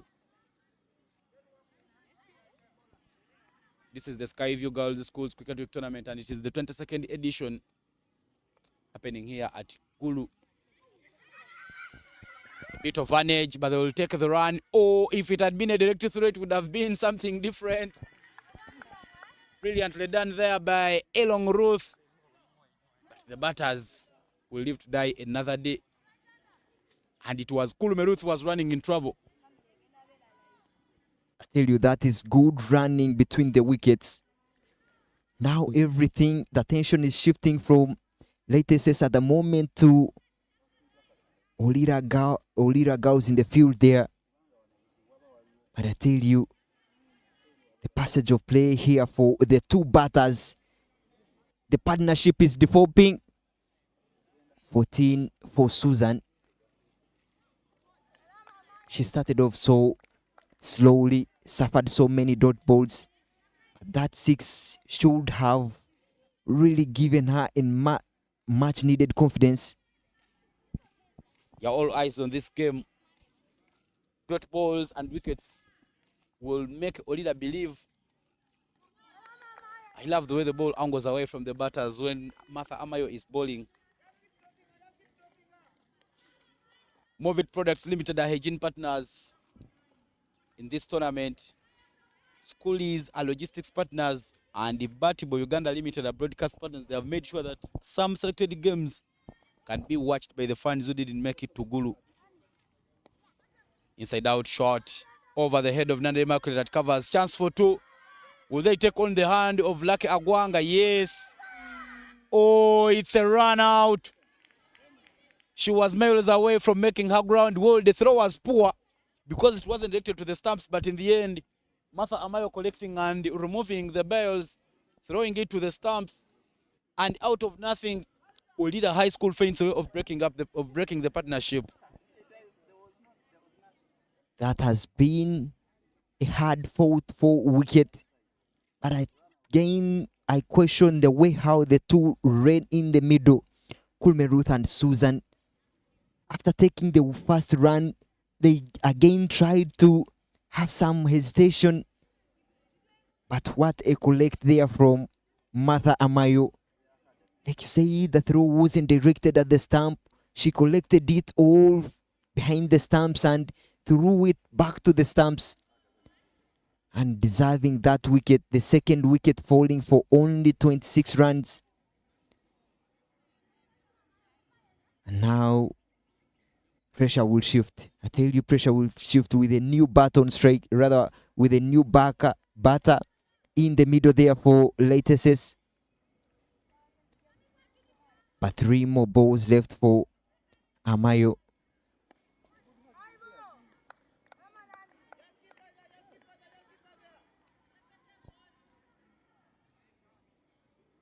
She has been playing from the up.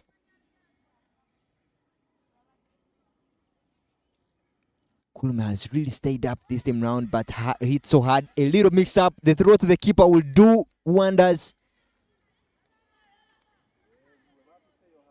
But it's another dot ball. A dot ball to finish up the over. I tell you, Evan, that run out cost late SS, a very promising player who had already settled into the game. Susan, who was looking to be under control and in control of the way how things were going for her side. But Arugo comes in at number 5. And I tell you, they still hold Mary's wicket in the dugout. She doesn't come in at this stage, but it will be the captain holding the ball in her hands to bowl from the plantation end. Yeah, Ruth Irong taken out of the attack.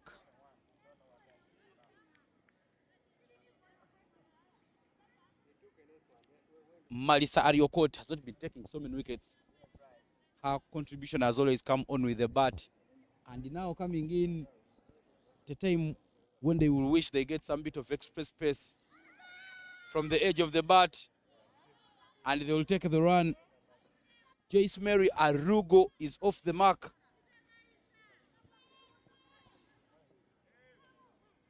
She'll take some confidence there, getting off the mark straight away.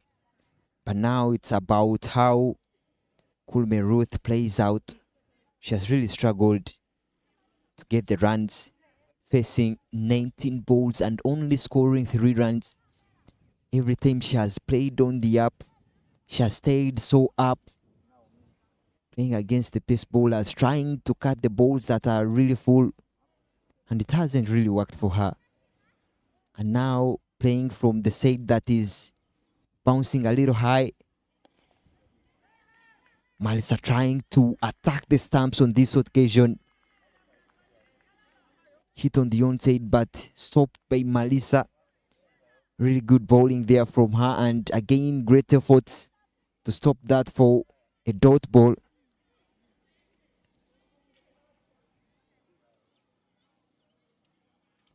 Into the surface, an extra bounce there. Quicker to the keeper's glove. She has some strong shoulders, even with her posture there, her stature. She's a strong lady, so no surprise she bounces the ball into the surface. And good enough, it wasn't real well directed.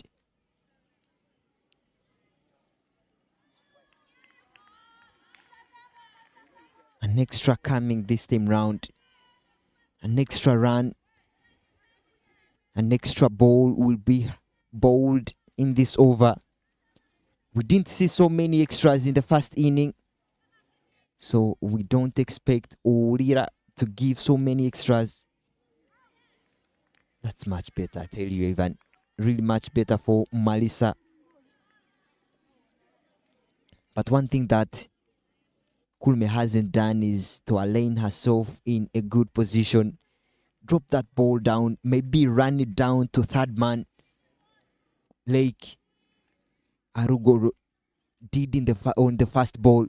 She just stood in a perfect position and ran the ball along the ground to third man, which has been not the case with Kulmeruth. Still struggling with only one ball left for Malisa. And I tell you, after this over, we'll have reached into the second half. A little touch there will give them two. This time round, they should take two. They are committed to take the second, taking on the arm of Nandera. But this time round, they were quick. Showing some bit of urgency there because they know what it takes to win the Nationals Trophy. I see Coach Sekatawa Isaac, the coach for Uganda SS, sitting with Barakatuya Mwesimira, the development officer attached to the Western region. And as we come to the end of the 11th over, 31-3 is the score. And now 32 more runs required. You feel that they haven't reduced a half of the number of runs that they require, but they have consumed more than a half of the overs that they are playing. Now with only 54 balls left, and it will be the left hand on strike. Arugo Joyce Mary with the pace bowler bowling from the church, Martha Amayo. Rushed a little fine there, the touch on the bat, but the wicket keeper does so well to put her pad on that, but it was a little bit of a feather on it. Couldn't adjust or put in a dive to stop that. But fortune favors the brave. She continues to get the runs. She hasn't faced so many balls. She's only faced two and picked 2 runs. It's a good sign for her. But the batter who has been struggling is on strike. Look at how tall she stands. Yakulu Meru trying to play the ball with its bounce. 31 more runs needed in 8.4. Required run rate still 2. But now I tell you, they will need to make sure that they go for some big hits, make sure that the pressure doesn't come to their end towards the back end of the innings. Crims it through covers, but there is Nandra Immaculate waiting, and it is another dot ball. Good bowling there by Martha Amayo. She's bowled 2.3 overs and conceded just 6 runs, wicketless, because she's bowling that ball angle away from the batters, keeping the outside edge in check.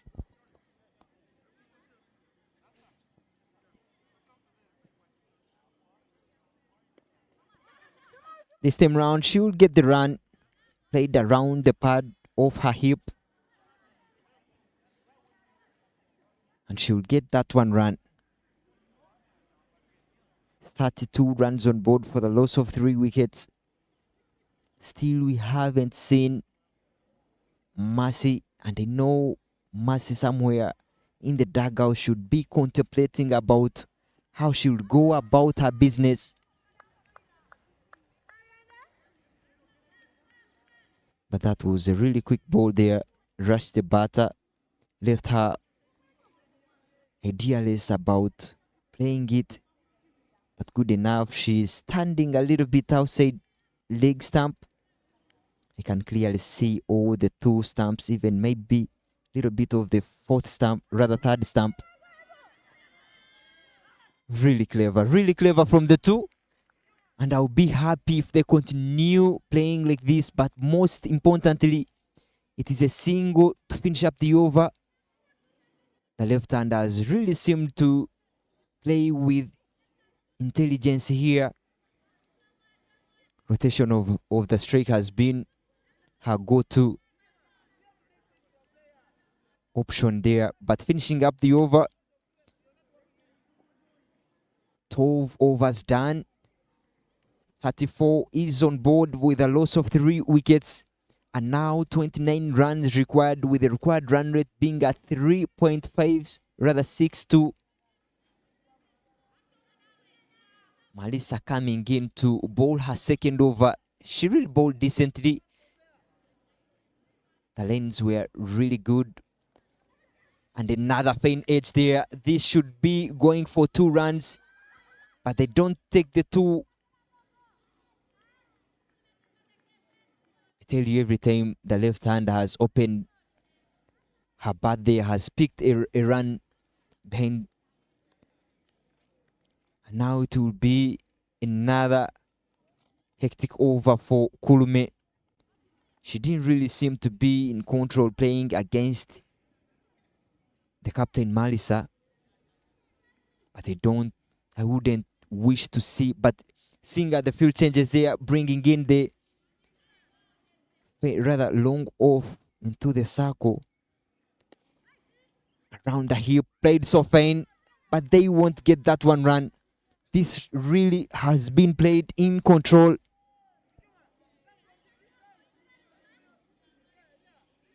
And having a long on at the boundary with the deep mid wickets means that there will be 1 ball that she will look to attack the stumps.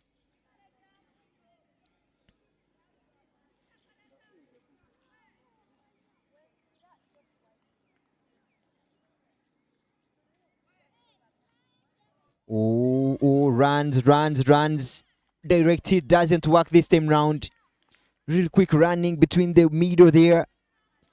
Arugo Mary, rather Joyce Mary, doing some good work.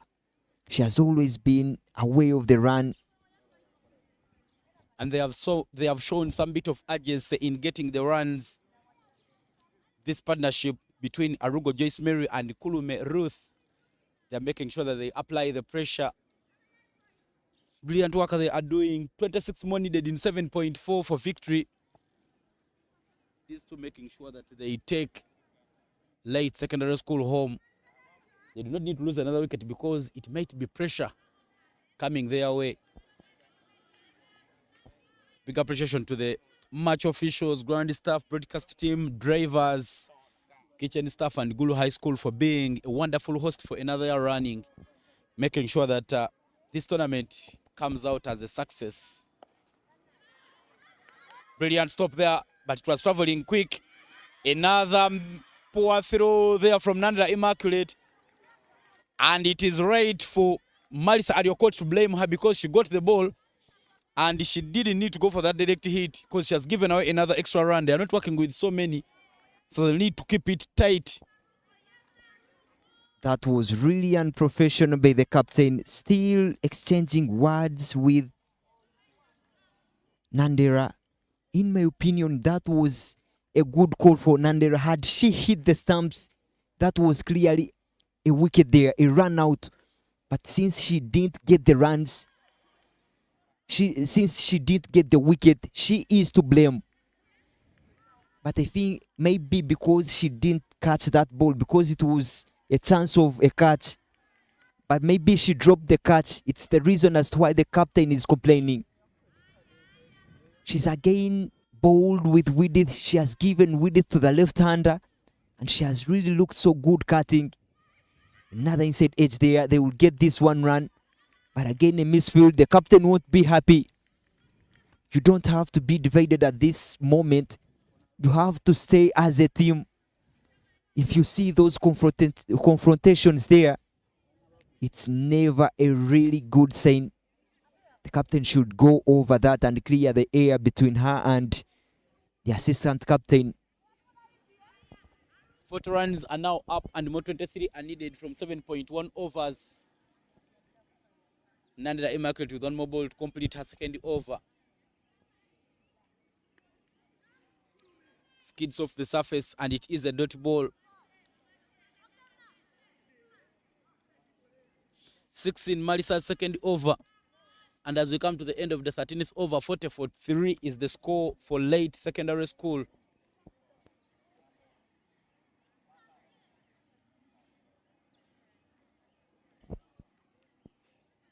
Now a little bit of a middle conversation there. The hierarchy of the team trying to think of the solution here. And they go for another slow bowler. Ichmar Josephine, who hasn't always been the first priority when it comes to bowling, but has always picked wicket for her side. She now comes in at the stage where they need a wicket, but most importantly, contain the runs.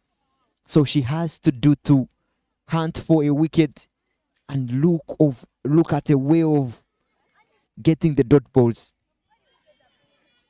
Yeah, Josephine Ichmar, the leg spinning option in the attack for Olila. Not a very good ball to start with. It could have been hit anywhere, but that was not well hit by Arugo Joyce Mary. It somehow just got off the top edge of the bat, and they do take the run. I tell you that one single will do in favor of Olila at the moment, because I feel there is a better chance of a left-hander taking on Ichmar. But now with a right-hander who hasn't really been so good while batting, 6 from 29 is on strike. Kulmeruth going backwards, but the lane isn't right there for Ichmar, giving out an extra there. Driven down the ground, rather picking up that one run. The fielders, like I said, the ground here is very big, and being at the boundary doesn't really give you much of an opportunity to get any half chance there, because the balls won't carry to you.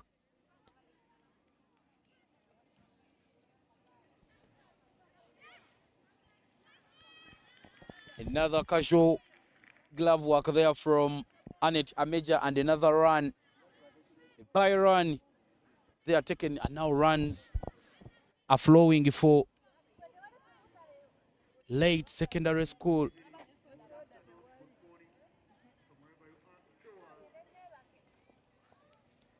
And into the teens is the score. 19 required in 6.3. Plated up in the air, a chance of a catch, but couldn't hold on to that. Trying to outdo the batter here. Josephine flighting it up in the air. She has got caught and bowled many times in this tournament. Good placement there. Plays it late, and they take the run. But I tell you, that chance would have taken a lot of jumping sideways by Josephine Ichmar and overstretching to take. But it's an effort that you put in, because they're not working with so many runs now. Only 18 more needed for victory, and you feel that late SS is killing them softly. There is an appeal, and yes, the finger goes. Trying to play a straight ball on the onside, Joyce Mary Arugo. And another wicket falls for late secondary school. The two left-handers in the team, Susan Akidi and Joyce Aruga, have both departed. Lake loses the fourth, and 45 for 4 is the score. That's the breakthrough that they needed. They needed it so much, and she comes in and gets the breakthrough. That was what was asked of her. And on the last ball, she bowls a straighter ball and picks a wicket. But in comes the alpha batter in the side. Mercy Tracy coming in at number 6. Most decorated in this tournament, having the only century in this tournament. And now if she comes in and pulls this run chase, the decision to hold her back in the dugout will be vindicated. But if she fails, the captain will be held accountable for delaying her coming. But it will be Kulme on strike. Devane coming in to bowl her 4th over. And now 18 runs required in 6 overs. Yeah, coach Deus did and Denmark Masawa right in that frame alongside the scorer for this game with the coach for Sakuredi had Joseph Juma Biaruhanga. 2 dot balls there. Very, very good for Nyamemo Divine Gabriela to start off her over.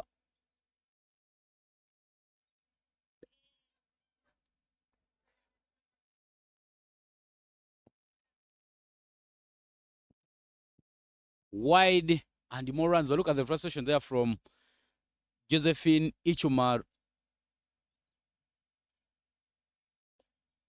Hit out of the blocks. Straight to Nande Immaculate at point and beautifully fielded. Another dot ball. She has really been so economical, Divine Nyamir. Chance of caught and bowled there, but they are taking the run, and she is home safe and dry. But most importantly, it brings Mercy on strike. And now everything resonates around Mercy's shoulders. If Olila picks a wicket of Mercy, that will be a game done, in my opinion. But if Mercy plays out all the overs, she will single-handedly pull out this run chase. Clean bowled, clean bowled, clean bowled. What a heartbreak this is turning out to be for Late SS. Trying to take on Divine with only 3 balls left. She goes across the line, doesn't cover the lane of the ball. And it will be despair in the dugout of Late SS. Kongai Mercy Tracy without disturbing the scorers. She wanted to go for a big hit instead of just making sure that she grows into the game and maybe starts by knocking it around. Late SS will feel that now they have some bit of a breather, because the 2 dangerous batters have all gone back to the heart. Arugo Joyce Mary falling, and in no quick time, the other aggressive batter in Mercy Trace Kongai following her.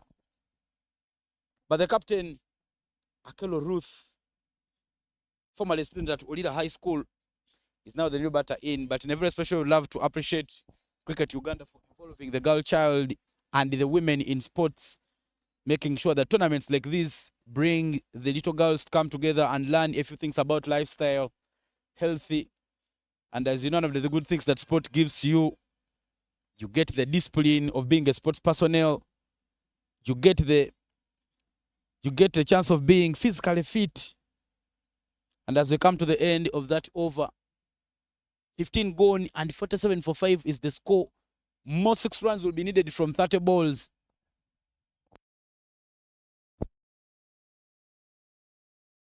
"16 from 30. Not so many runs, but it's about how are you going to get those 16. Ichmar has been really handy of a bowler. But those extras won't be required at the moment for Olila High School at the moment.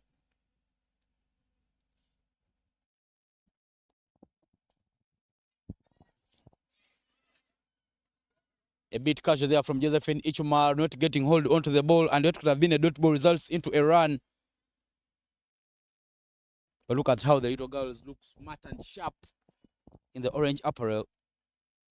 10 extras were given away in the first over by late SS, but in the second, Olila has given away 12. And when you come defending 63 runs, you don't have too much room for error. Hit down the ground by Akelo Ruth, and it is another single. 13 more needed for victory. I love the way these two, Kulume Ruth and the Akelo Ruth Nanyonjo, are rotating the strike around the two namesakes. The Ruth is a bit flated. Missed some power, but really that ball was there for the on drive.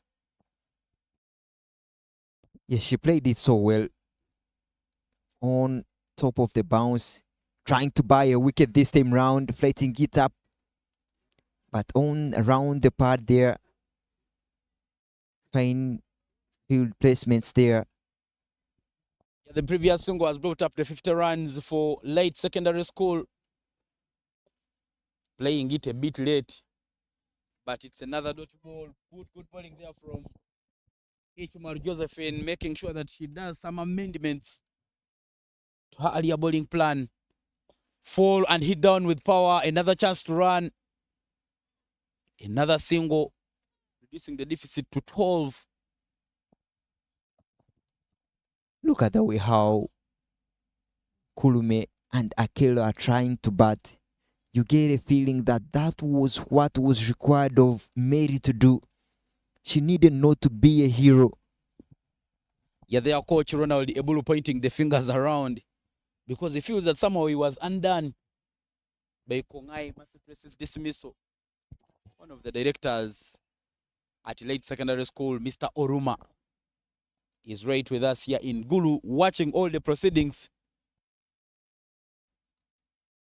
Now, Ilong Ruth back into the attack with the dot ball. With Devane finishing up her overs, now it means that it will be not a very tidy ball at ball, but the dot ball she has come in and given. With 12 runs required in 3.5 overs at the moment, make that 3.4. Short ball hit down to the sweeper. Chance for the second run. They are taking on her arm, run out chance. Oh, there was a direct throw, but she will be lucky to have made her ground, Ruth Kulume. That was a bit risky for her. Lucky Akwang putting in some good effort and making the throw. I tell you, Akelo almost plucked the hearts of late SS fans out of their chests, because had the throw been direct, not asking the keeper to do some collecting, and another misfield there in covers. I tell you, Olila is not having so many fans as late SS is. When that single is taken, the crowd burst into excitement. Not that Olila has won so many, they have won only 4. Maybe Ginger SS will have 8 would have been the problem, but now everyone rooting it for late SS. No ball call there from the umpire. Not a time for these. What is needed is single digits. And now Kulume Ruth is on strike. Free hit. What does she do? Dances down the ground, but that won't be given out, because stamping doesn't count when it is a free hit. One wish I've always had with the players, most at this level of cricket, when it is a free hit, they know it is a ball to hit, swinging hard. Yet they forget that you have to first see the ball before you hit it. So you wonder why Ruth was getting out of her crease. Stick in your crease, fight for it, and go hard. Somebody said, "Okay, punishing one." earlier on in the innings. 80 more runs needed from 3.1 overs. It might be a matter of time, but Olila, they will have themselves to blame, and that wide will make it 7. The crowd loves it because they know that there is dethroning a giant. I tell you, they will have to love that, because if Soroti if Olila wins this game and becomes the champions, it will mean that they have won this tournament 5 times, going past Gayaza. So I think not so many people love people winning, and they will love to see latest at least become the second. Yeah, I tell you, when you're always winning, you're witch hunted by many. I remember last year when Uganda went to Kwibuka, because they were defending champions, they were a team to hate, but the silverware already on the table. I see the PRO for Cricket Uganda, Innocent Ndaula Muganda, alongside Jeff Muswak, the high performance manager, making sure that the apparel for the sponsors is well displayed, plus the silverware, the trophies and medals right on that table. A boundary 6 would see it game set and match, as the 6 more runs are needed by Late Secondary School to pick up the second Nationals trophy. Amayu Martha, returning to bowl for Olila High School, has been bowling some hand outswing, but she's not working with so many runs. Yes, she will keep them alive in the game. Starting off that over with the dot ball. They haven't really understood that there isn't really much bounce from that side. And every batter we saw Kulume playing from the up, and now it is Ruth also playing from the up. And that will be a dot ball. Yeah, when you're batting from a side which is keeping low, you will need a very low stance to make sure that you only raise up the ball with the bounce. If it doesn't bounce, you stay down and maybe play it down. Make sure that you play it with a full face. But 6 more runs are needed from as many as 16 balls for victory to go the way of Late Secondary School. Hit down the ground, straight to the fielder. There is a run-out chance. But again, the throw missing and the run is taken. Well, the fans love the single that has been taken by Late SS. It's really interesting to watch at the moment, because every run is being appreciated for. Again, the silverware there. The regional champions will go back home with silverware, but the ladies in your frame were the scorers that have been making sure that these games are brought to you live, scored, and they have done a really good job. The match officials have done a lot of good job, because there is a waiting fielder. No, it will land safe, and the chance for them to take 2 runs. Losing some anger there. Akelu wanted to break the shackles, and she wanted to clear the boundary. In the end, it will only be a double, reducing the deficit to just 3 runs. Only a boundary can see it game set and match for Late Secondary School. Tell you, Akela is leading from the front. She didn't bowl so much, but she came in and tried to own the stage. Her running between the wickets has really been so good, and now only 2 runs required in the last 2 overs. Not sure what the plan will be for Marisa Ariokot, but 61 for 5 is the score after 18 overs. She's saying that all the fielders should be in, but the hits that were coming in from Akelo Ruth were showing that they have a chance of winning this one. And I tell you, Akelo Ruth is an OG for Olila High School. She was with Olila winning the trophy last year, and now she has a chance of winning it back to back. Olila High School, many of the players in this Olila High School team play for Olila Cricket Club, who defied odds last year and defeated Soroti City Cricket Club, winning the championship last year at Lugo Cricket over the Women's T20 National League. But now we are down to the last 12 balls, and only 2 more runs are needed. No room for error. All the fielders are inside the circle, and Nandera Immaculate is in the attack. She goes, but it's a bit ugly. She goes across the lane, and the ball is angling away from her. A dot ball for Marisa Ariokot. I beg your pardon, Nanda Immaculate, to keep them a little alive in the game. Long levers. The connection here will see the ball go past the inner fielders. And there she goes. She picks the match deserved and a winning shot there from the captain. Coming in and winning the game for her side. Latest has won Soroti even at the nationals. They won in the regional stages. And now they are dancing at Cloud9.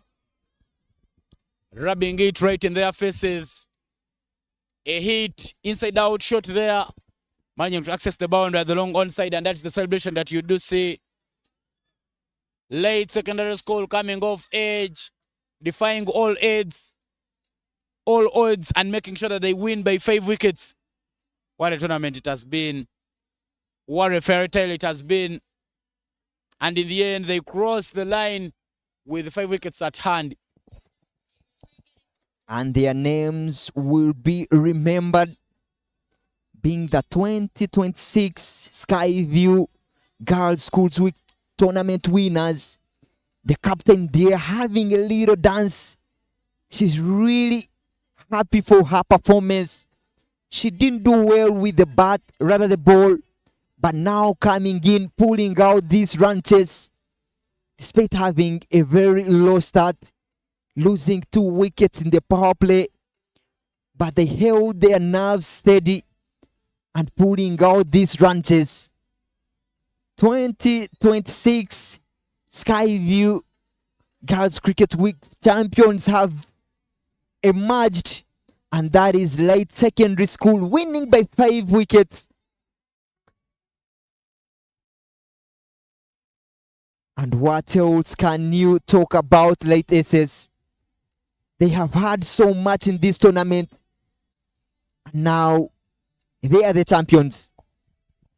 That's the match summary for you there. Olila won the toss and opted to bat first. 22 runs for Marisa Ariokot in their batting innings, supported by Josephine Ichumar 12 and Joan Ilora 11. Teddy Anyait was very unplayable alongside Rita Aliyu. They picked up 3 wickets apiece and were spotted by Saratin, who picked up a single wicket. In response, Ruth Kulme top squad with 15 of 47, Susan Akidi 14 of 25, and Joyce Mary Arugo 8 of 11. Just 1 wicket apiece for Nyamel Diven, Gabriela, Immaculate Nandera, and Josephine Ichumar. We've come to the end of the match.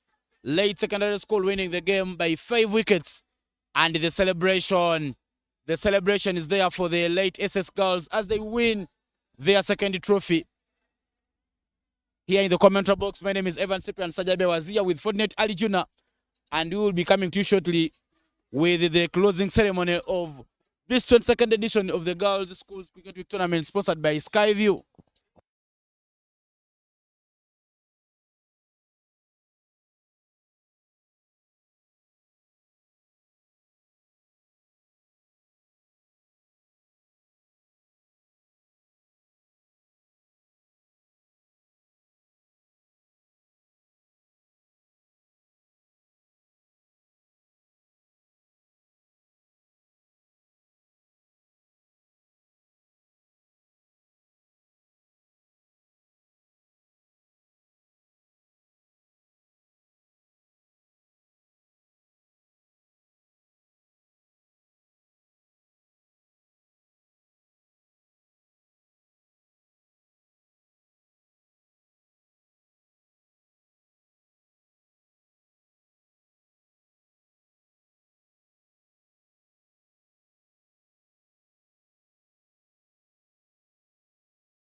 Welcome to the closing ceremony of the 22nd Skyview Girls Schools Cricket Week here in Gulu City for the second year in a row. It's been a very interesting tournament of so many highs. And we'd like to thank all the guests, the sponsors, the school administrators, the coaches, the teachers, the players, members of the media, parents, our amazing cricket fans, and all the fraternities and the hubs that have had representation here. It's been very nice, been very welcoming, and we welcome you to the prize giving ceremony. I know when the hits are in the building, the noise decibels go a little higher, but I request you here, please. Just lend us an ear. This is your function, and we will be done and dusted in just a handful of minutes. So if you look at me, I know I'm not the most handsome of men. I will be shortly away. So, like I said, we welcome you to the official prize giving ceremony of this beautiful 2026 Skyview Girls Schools Cricket Week, which is the 22nd. And what a week it has been. We've witnessed brilliant talent, dramatic finishes, giant upsets, some future stars in the making, and the bowling spells that nearly did some real investigation. Done very well. And today we celebrate not only champions, but courage, discipline, friendship, and the continued growth of girls cricket in Uganda. We're a country on the rise, and we want it to stay that way. And you very well know this has been, or this is, the biggest girls' cricket week. 20 teams for the first time ever. I don't know what the organizers, Cricket Uganda, are thinking. And the hubs, the talent is coming through in quantities with quality. And we hope maybe one day we'll see them a 24 two-week tournament. We acknowledge the sponsors. This tournament would not have been valuable or possible without those valued partners and sponsors. A round of applause for Skyview. You guys are looking good in a sea of orange. If you look around, you will see also a small sea of Movit who have been our sponsors for the first time ever. But what a big rower they have come up with. Bigger round of applause even for Movit. When you get a new partner, better you embrace them because the older one will always be with you, having known your struggles earlier on. Also, Bat Ball, Uganda, with their motto, cricket for all, they've been with us, starting with the boys, they're in your hubs, and they're doing good work. Bat Ball, give them a round of applause. Of course, we have Scully as well. Scully, give them a round of applause. Scully as well. Of course, you very know Cricket Uganda have organized this alongside the man called Grace Mutiagawa and Ivan Kagoda, alongside their people in the Northern Hub. The Northern Hub, very well done for bringing this together. Of course, we acknowledge all the teams that have taken part. We acknowledge all the officials.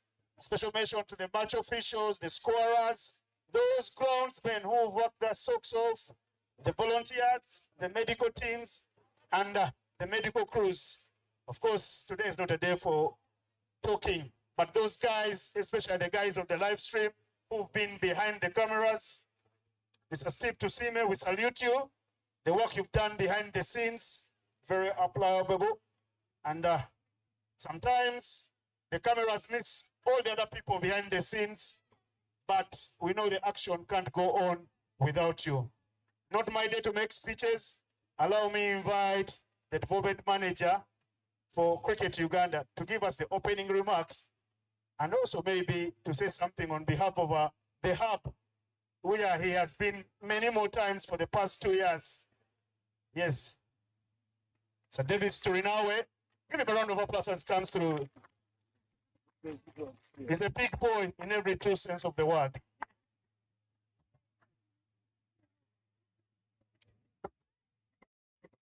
Innocent, but been blocked.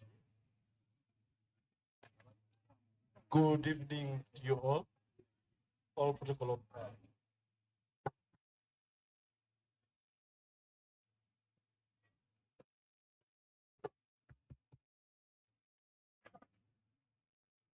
Thank you once again for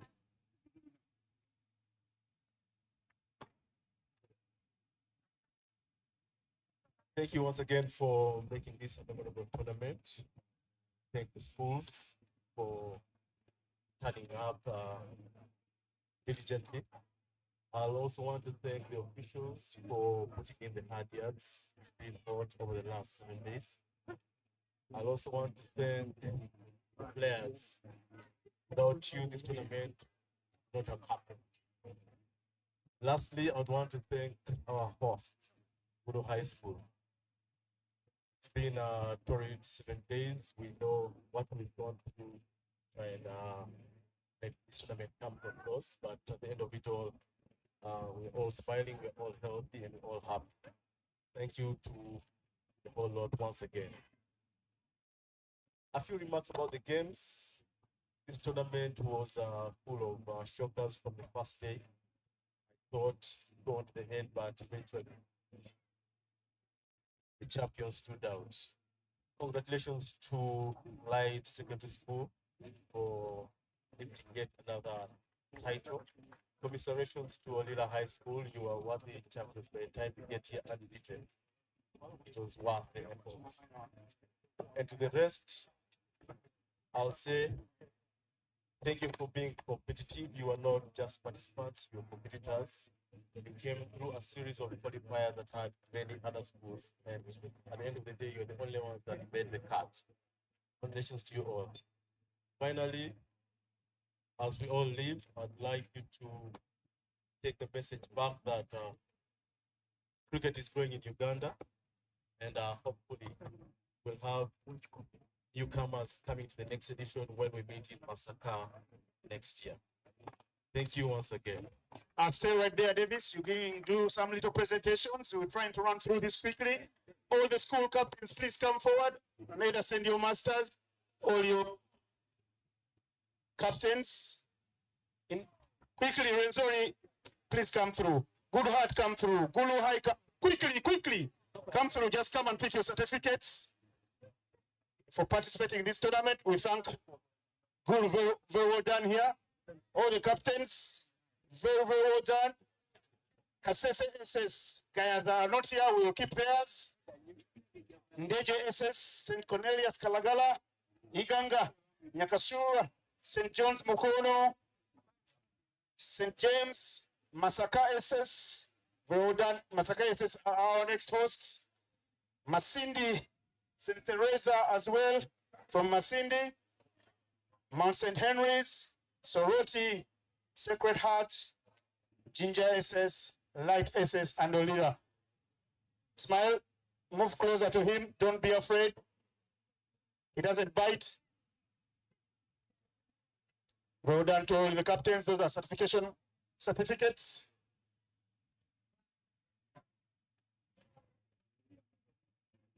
Again, we see you again next year.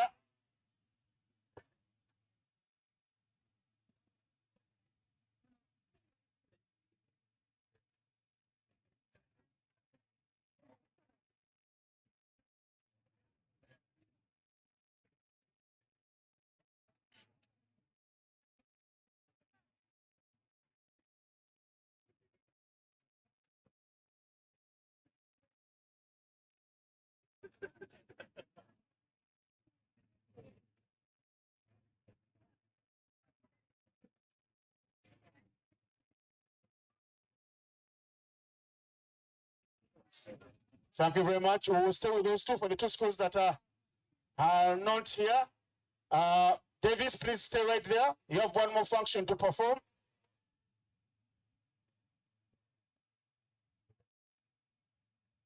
Please take one couple of St. Teresa. I don't know why he stayed back. He deserves canes in my heyday. Davis, one more function for you to perform. We only had 2 female umpires in the tournament, and the development manager would like to give them some umpires from Movit. Well done to you, the 2 ladies, you know yourselves, Sharon Aturula and Gloria Bukol. Quickly, the light is fading. Well done to you, the 2 are also international umpires, the officiated, and they have some T20 eyes. They will tell you what the eye means. Well done to you, Gloria. They also stood out in the final. The two female umpires. Sharon, please come through quickly. The light is fading. When I call you, please come, come. Don't stay. Back.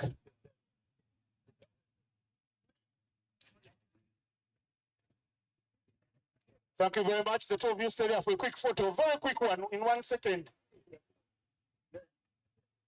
Right there.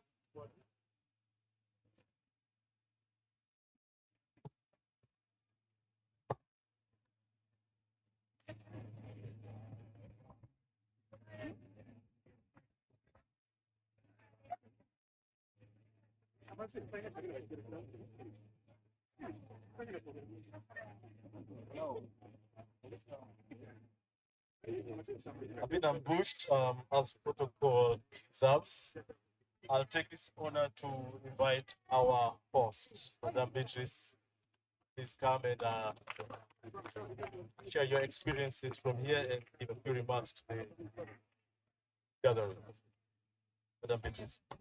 Guys, give a round of applause for Madame Beatrice. She has hosted us for 2 successive years. And she has made sure you guys feed very well on Bueno. Huh? All right, Davis, you can keep her company as she speaks. She needs a bodyguard. My deputy is around, Mr. Oketa. Can you join me, please? I don't know where Mr. Igoma is.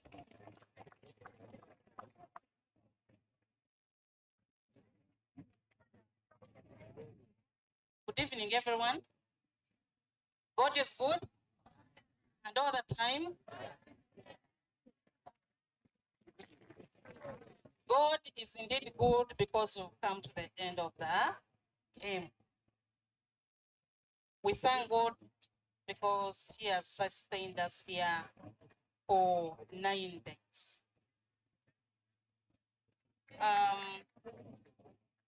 On behalf of Guru High School and on my own behalf, I'd like to extend our sincere gratitude to all the schools that have participated, to the organizers, to the sponsors, to the players, the coaches, and everyone for participating in this year's national cricket competitions. We, as Guru High, we are proud of hosting this game. It is one of the most organized games, very peaceful and enjoyable. It was my first time to watch it, and I learned it the first day. The second day I started enjoying it. I would like to thank the organizers of cricket. I would like to thank the sponsors, Skyview. There is Movit. Thank you so much for sponsoring this game. I would like to thank the schools, the players, you the players, you've made it. The coaches, the umpires, whoever has participated in this game and whoever has contributed to the success of the game, we are so grateful.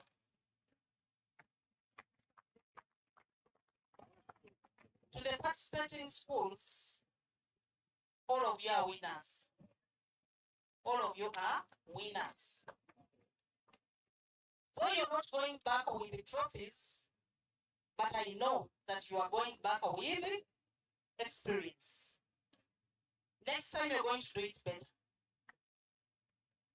So just take it that you are all winners. And I would like to thank all the players in a special way. You have been very disciplined. You have been very organized. You have be very good visitors.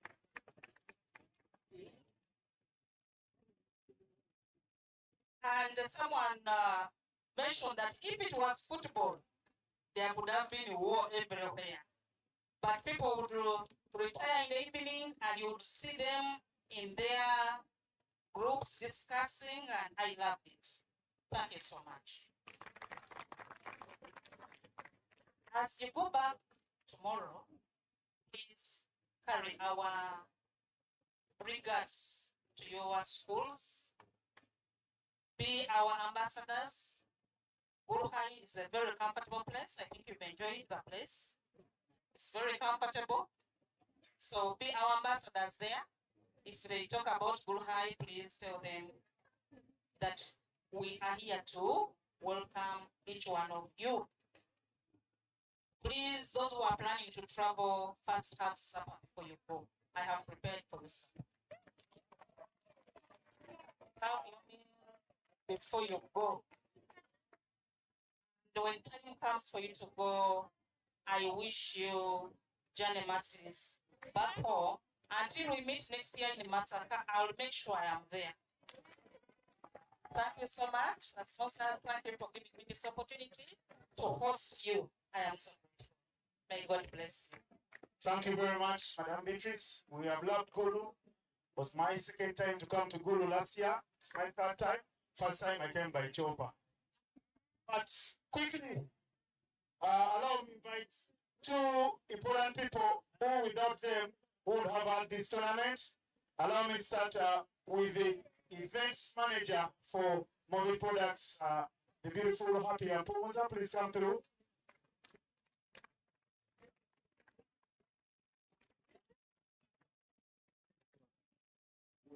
Then supervisor at Movie. She played cricket. Many of you may not know her. And she can still play. That's why she's giving back to the game. So wherever you guys go, give back to the game in your capacities. Thank you so much, Innocent. Good evening, everyone. My name is Happy Apumuza, Event Supervisor of Bit Products Limited. On behalf of Movbit, I would like to congratulate the teams that participated in this Skyview Girls Cricket Week. Your passion for the game has made this happen. It is inspiring to all of us.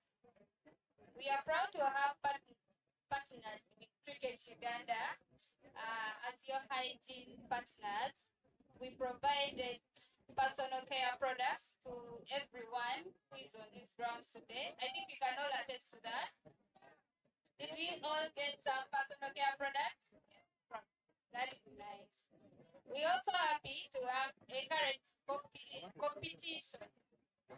That is why we have hamper packages for everyone who stood out. So all the MVPs, the best wicket keeper, all the best athletes are going to go away with our hampers. So congratulations in advance. To the girls here today, I want to remind you that cricket can open many doors for you, but education is equally important. Take your studies as seriously as you take the game. One day when you finish school and succeed in your careers, remember to give back to this sport. As an Ogi of Masaka Secondary School, I am proud to see how sports can shape lives and create leaders. I hope many of you will grow to become inspirations to the next generation, just as I am to you. Thank you so much. I will take this opportunity to award the... Yeah, Happy is going to give us a couple of words. Please take them. HM, you're the first. A special hamper from the sponsor. Thank you for hosting us. Teacher, please. Go through quickly. Board member, area, please go through, pick your hamper as well. And then it's now, please go pick that hamper for the regional government officer, Mr. Bess Mujaga. Please make sure I hand it over to you. Don't stay with me, Dennis.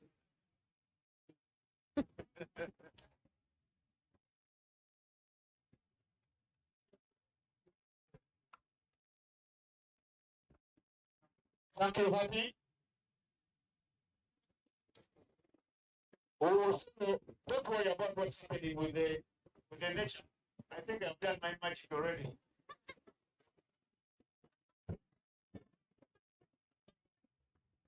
Quickly.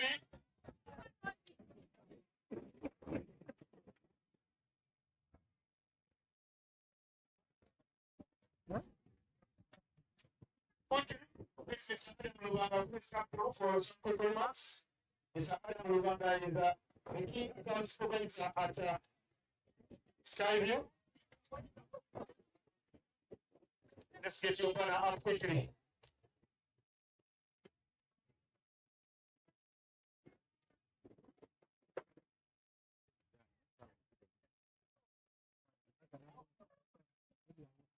Thank you very much.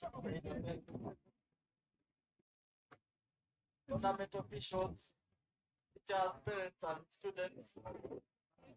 By the name Adam Rwanga. On behalf of Harris International, the manufacturer of Skyview, the sponsors of the Skyview cricket tournament, I would like to thank everyone who participated in this event, starting with schools, the parents, the students, everyone and the organizers. We are not here to only celebrate the winners, but everyone who participated in the event. At Harris International, a manufacturer of Skyview, we do believe in youth developmental and healthy lifestyle. And we are proud to take part of this wonderful initiative, the sports cricket tournament. I won't take long because it's already late. I would like to thank you once again for participating and congratulate the winners and everyone who participated.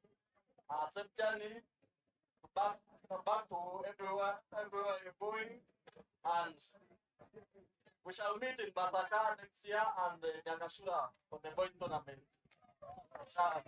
Thank you very much, guys. A round of applause for the sports success. We'll be with you next year in Masaka.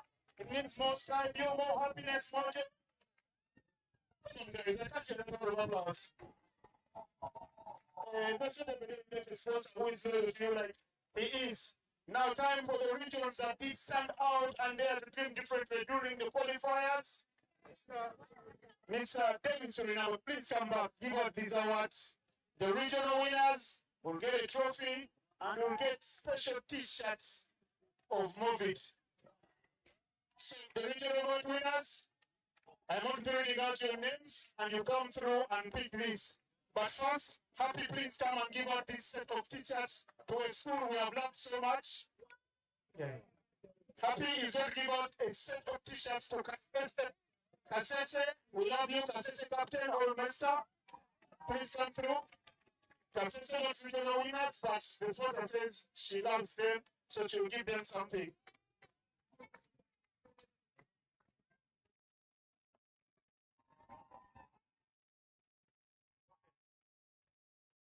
Central, the champion Central first. There is a Happy Alpomosa to Kasese from Movit with love. Thank you. Thank you, Happy. Now, Central Region St. John's, please, my beautiful archers, give the chance to Happy and give the trophy to Davis. Those trophies are sponsored by Skyview. Davis is only doing a job as a department manager. The whole team can come through quickly for a quick photo, quickly.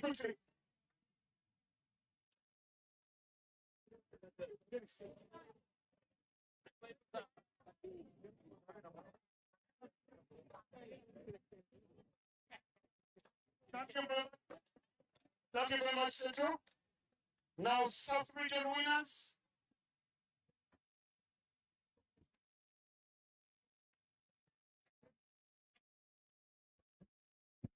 Masaka, south from the southwest. Masaka, please come through quickly. Masaka, Wanai. Masaka, please come through quickly. Captain, come through for your shots. And your trophy, come with someone to help you. I don't like the speed with which Masaka you're operating. Who's going to help you carry the shots and the trophy now?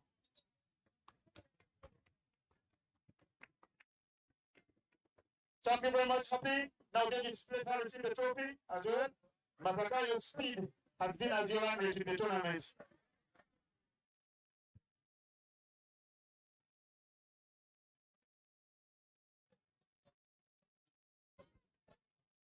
Come on, Masaka, let's look sharp.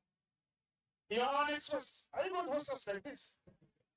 All right, beautiful, beautiful stuff, Masaka. Very well done. Now region, the winners of now region, non-Alabama, 8-time champions, geniuses, please come through. 8-time champions at the national level. And they have some beautiful talents coming through now, especially that lady. You see right there at the front. Namagova has played for Uganda already at her age. So watch out. Beautiful things coming from Masaka. Champions of the Nile region.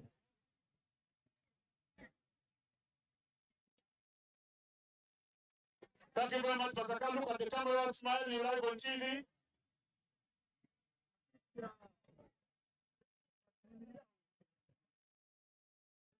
We're now Western champions.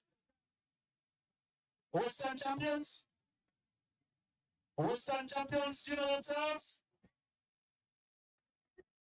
But Charlie Mwinje Hano. Nyakatura, the champions from Western. Quickly, come through quickly.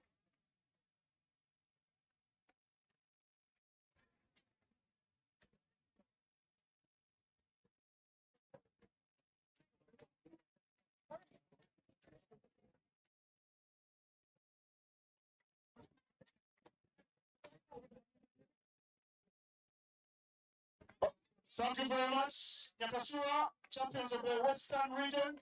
And now we move on to Eastern region. Eastern region, please come through. These guys won in 2024 the national championship, and they have come back this year stronger. Light SS Road, please come through. Regional champions from Eastern.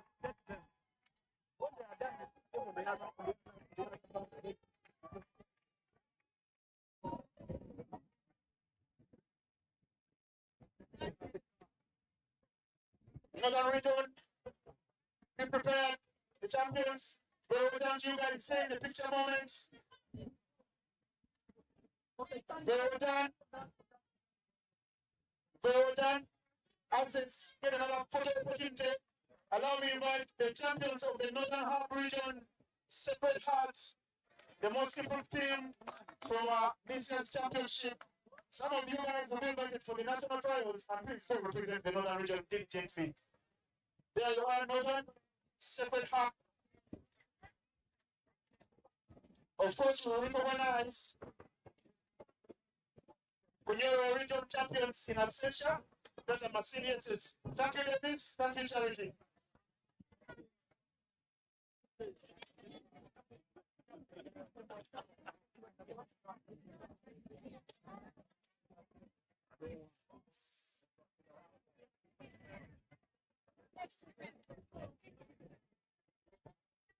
All right, now we move on quickly.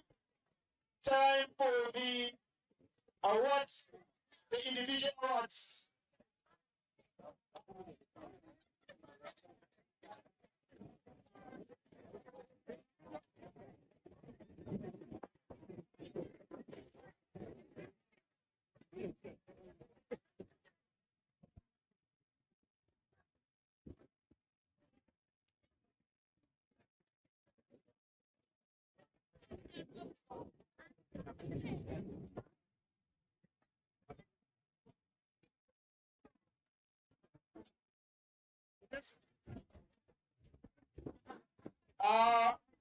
Masaka is a teacher and a former baby Victoria Power coach Yusuf Nanga.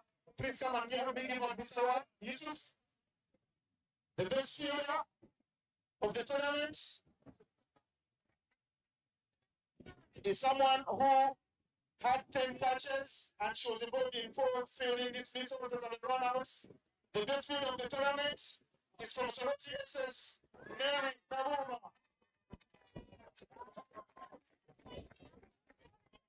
Please come through quickly. You see in the weather and you deal with that. Nobody want another person who is sick.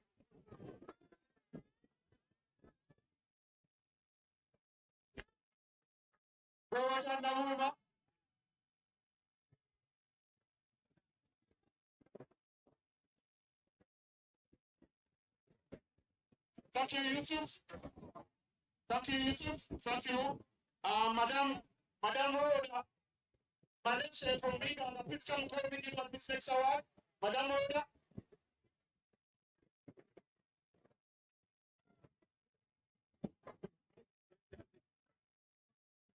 Madam Rhoda, I'm waiting for you to come through quickly.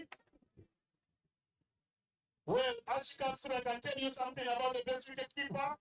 She was involved in 6 fielding dismissals, and she had 5 catches behind the stumps, and none other than Joshua Macklin from Masindi Essence, the best wicket keeper of the tournament. Please come through quickly. Macklin, are you here? Oh, Masindi is not in the building.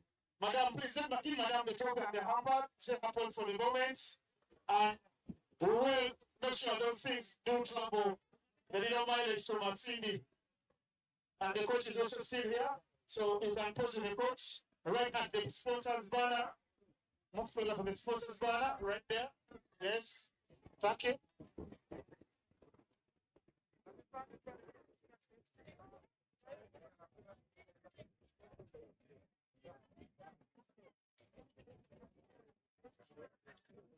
Where now?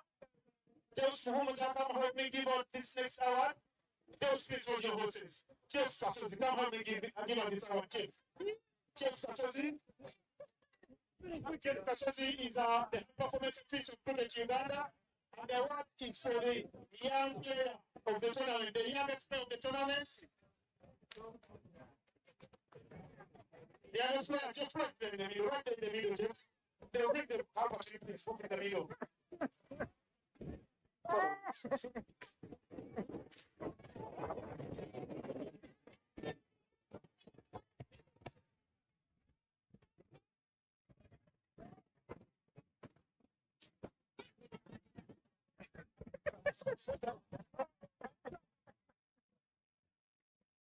It's passing by. Relax. Hold your horses. Hold on to your side, you and Harris International drinks and your eats. All is hot.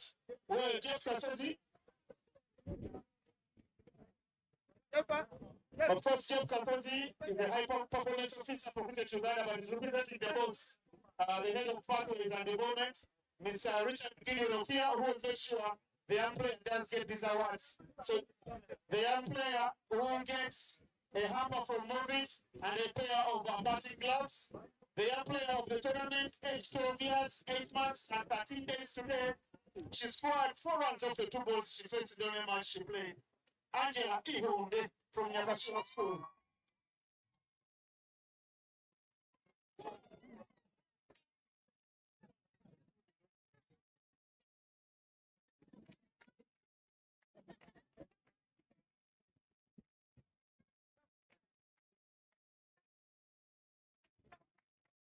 And the gloves inside Sharon, the gloves, I'm sure it's the gloves, those. Never sure it's the gloves. I think so.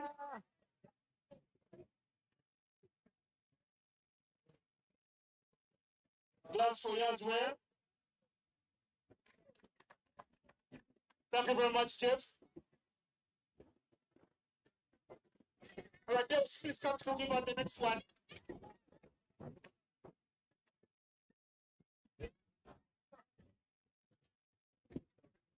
The best bowler of the one.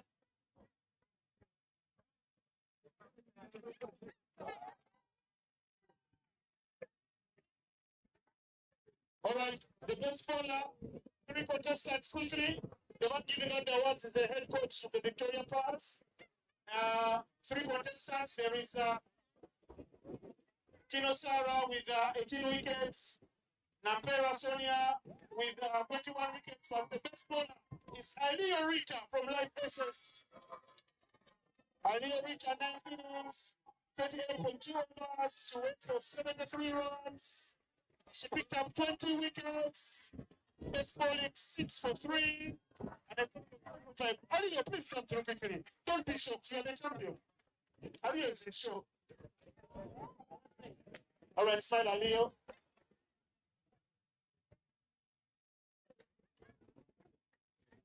Thank you very much. Alio, sit right there at the sponsors banner. Post for that photo. Look into the camera right there. As Brian Mark Basaba comes through to give out this next set of awards, Brian.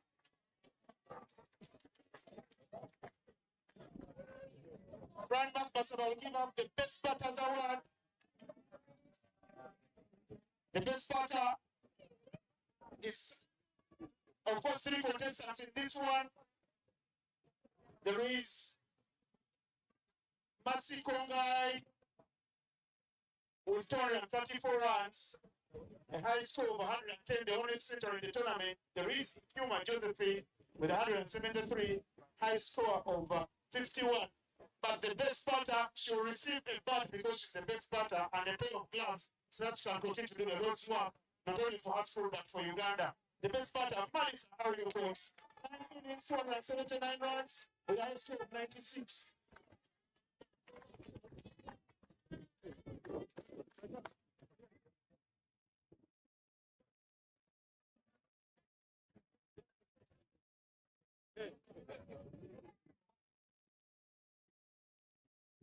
Thank you very much. Looking sharp, Malisa. The national team coach is expected of good things from you. They believe you are still a work in progress. Do exactly what you do best. Right now, Dennis come through. Dennis Abba Musali is the Honorary Secretary of Uganda Cricket. Dennis also played for Uganda in his heyday. He will give out the MVP award. The MVP will also get a hammer, a bat, and a pair of gloves. The MVP contestants, Alio Rita in number 3. She finished in 103 wickets, 718 points. Tino Sarah, you miss out in number 2. 61 runs for you in the tournament, below your standards, you would agree. And 18 wickets for 833 points. The player of the tournament, 93 runs, 21 wickets, 872 points. Let's give a round of applause to Nampe. Sonia is of this particular tournament. DJ, give us a little catch.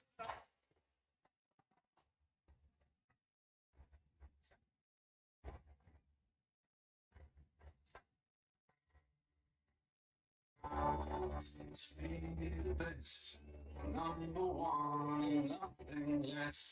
Leading to my destiny, I have waited patiently. I have been so hard, no one can count on me. Fortunately, stand up, stand up, stand up.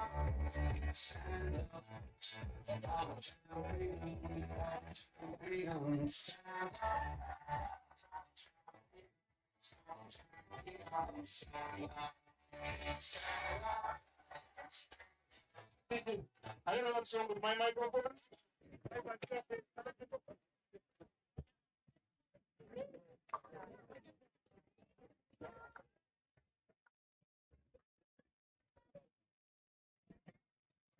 Thank you, Lady Namaganga, team manager for the Victoria Powers, and the good member representing. This is your moment.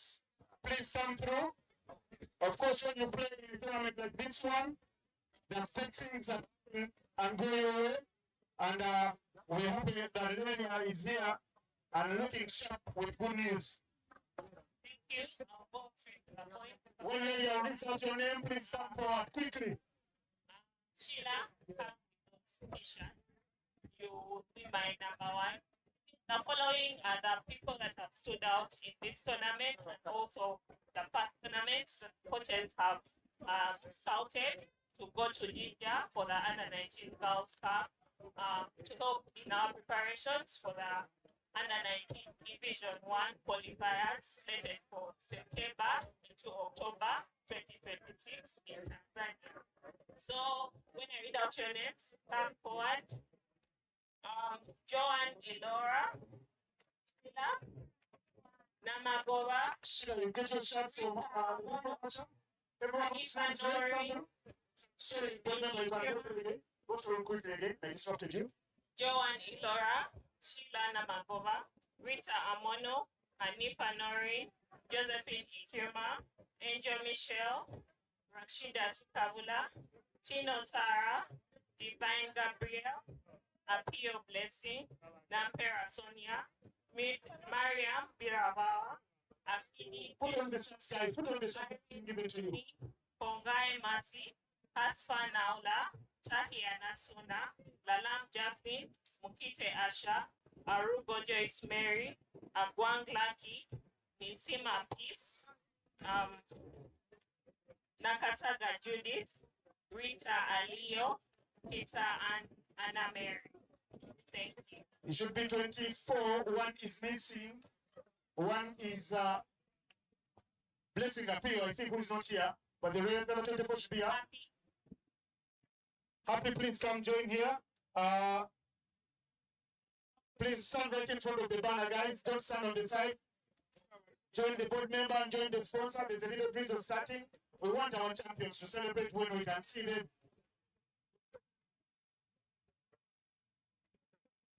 Quickly put on the shots. Quickly put on the shots. Quickly put on the shots. Put on the shots.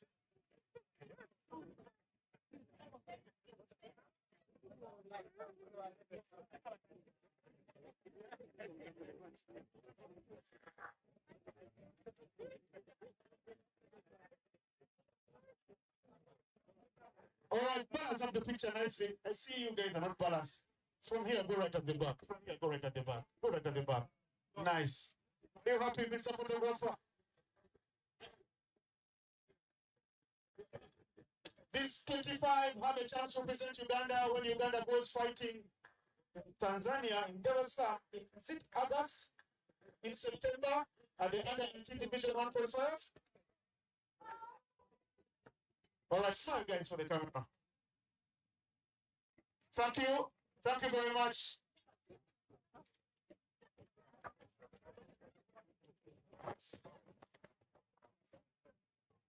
Now that you've seen the ones that stood out, it's time to see the guys that made everyone scream, celebrate the wicket, and make your voices go hoarse from the dugout as you cheered for them. Four-time champions, it's your moment. And allow me to invite the head mistress, the head teacher, and Happy, please come back. You've been very happy today. You need to be back here. Well, it's time to give out the medals and the trophy to the runners-up, none other than Olila High School, Malisa and oh, please make your way. DJ, give them a beautiful song. If you have one from Saruti, even better. And let's do this quickly. DJ, waiting on you. Don't stand up, DJ, not stand up, not that one. Not that one, DJ, not that one, DJ. Otherwise, your paycheck will be.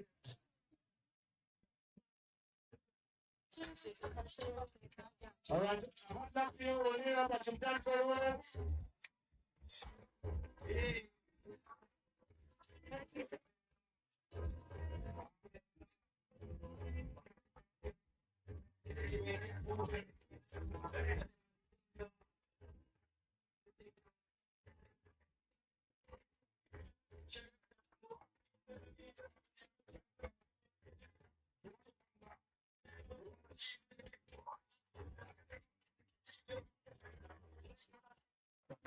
Come on, guys, go back right in the middle of the banners where they are. Move round. The winning team is ready, it's getting pumped up, celebrate. It's a celebration moment, it's a champion moment, it's a champagne on the ice moment.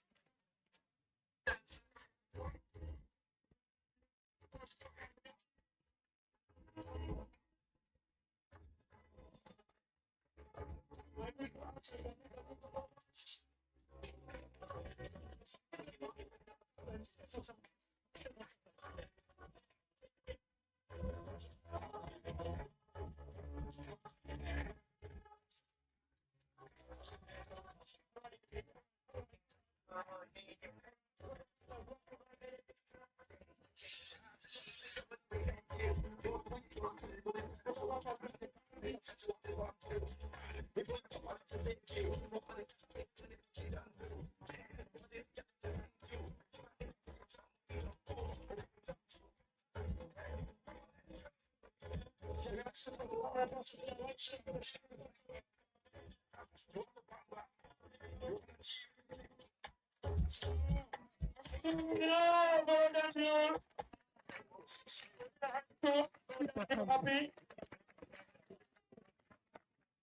Time for the final one.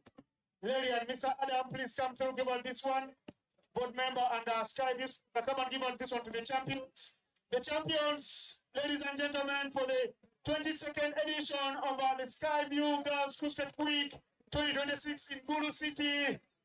For the second time running, champions in 2024, now champions in 2026. Light SS Soroti. From Soroti to the world indeed.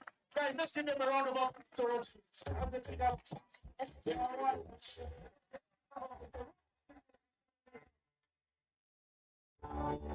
To be the best, number one, nothing less. Lead to my destiny. I waited patiently. I have vision, no, I believe. I know I can count on this. For the champion, for the champion.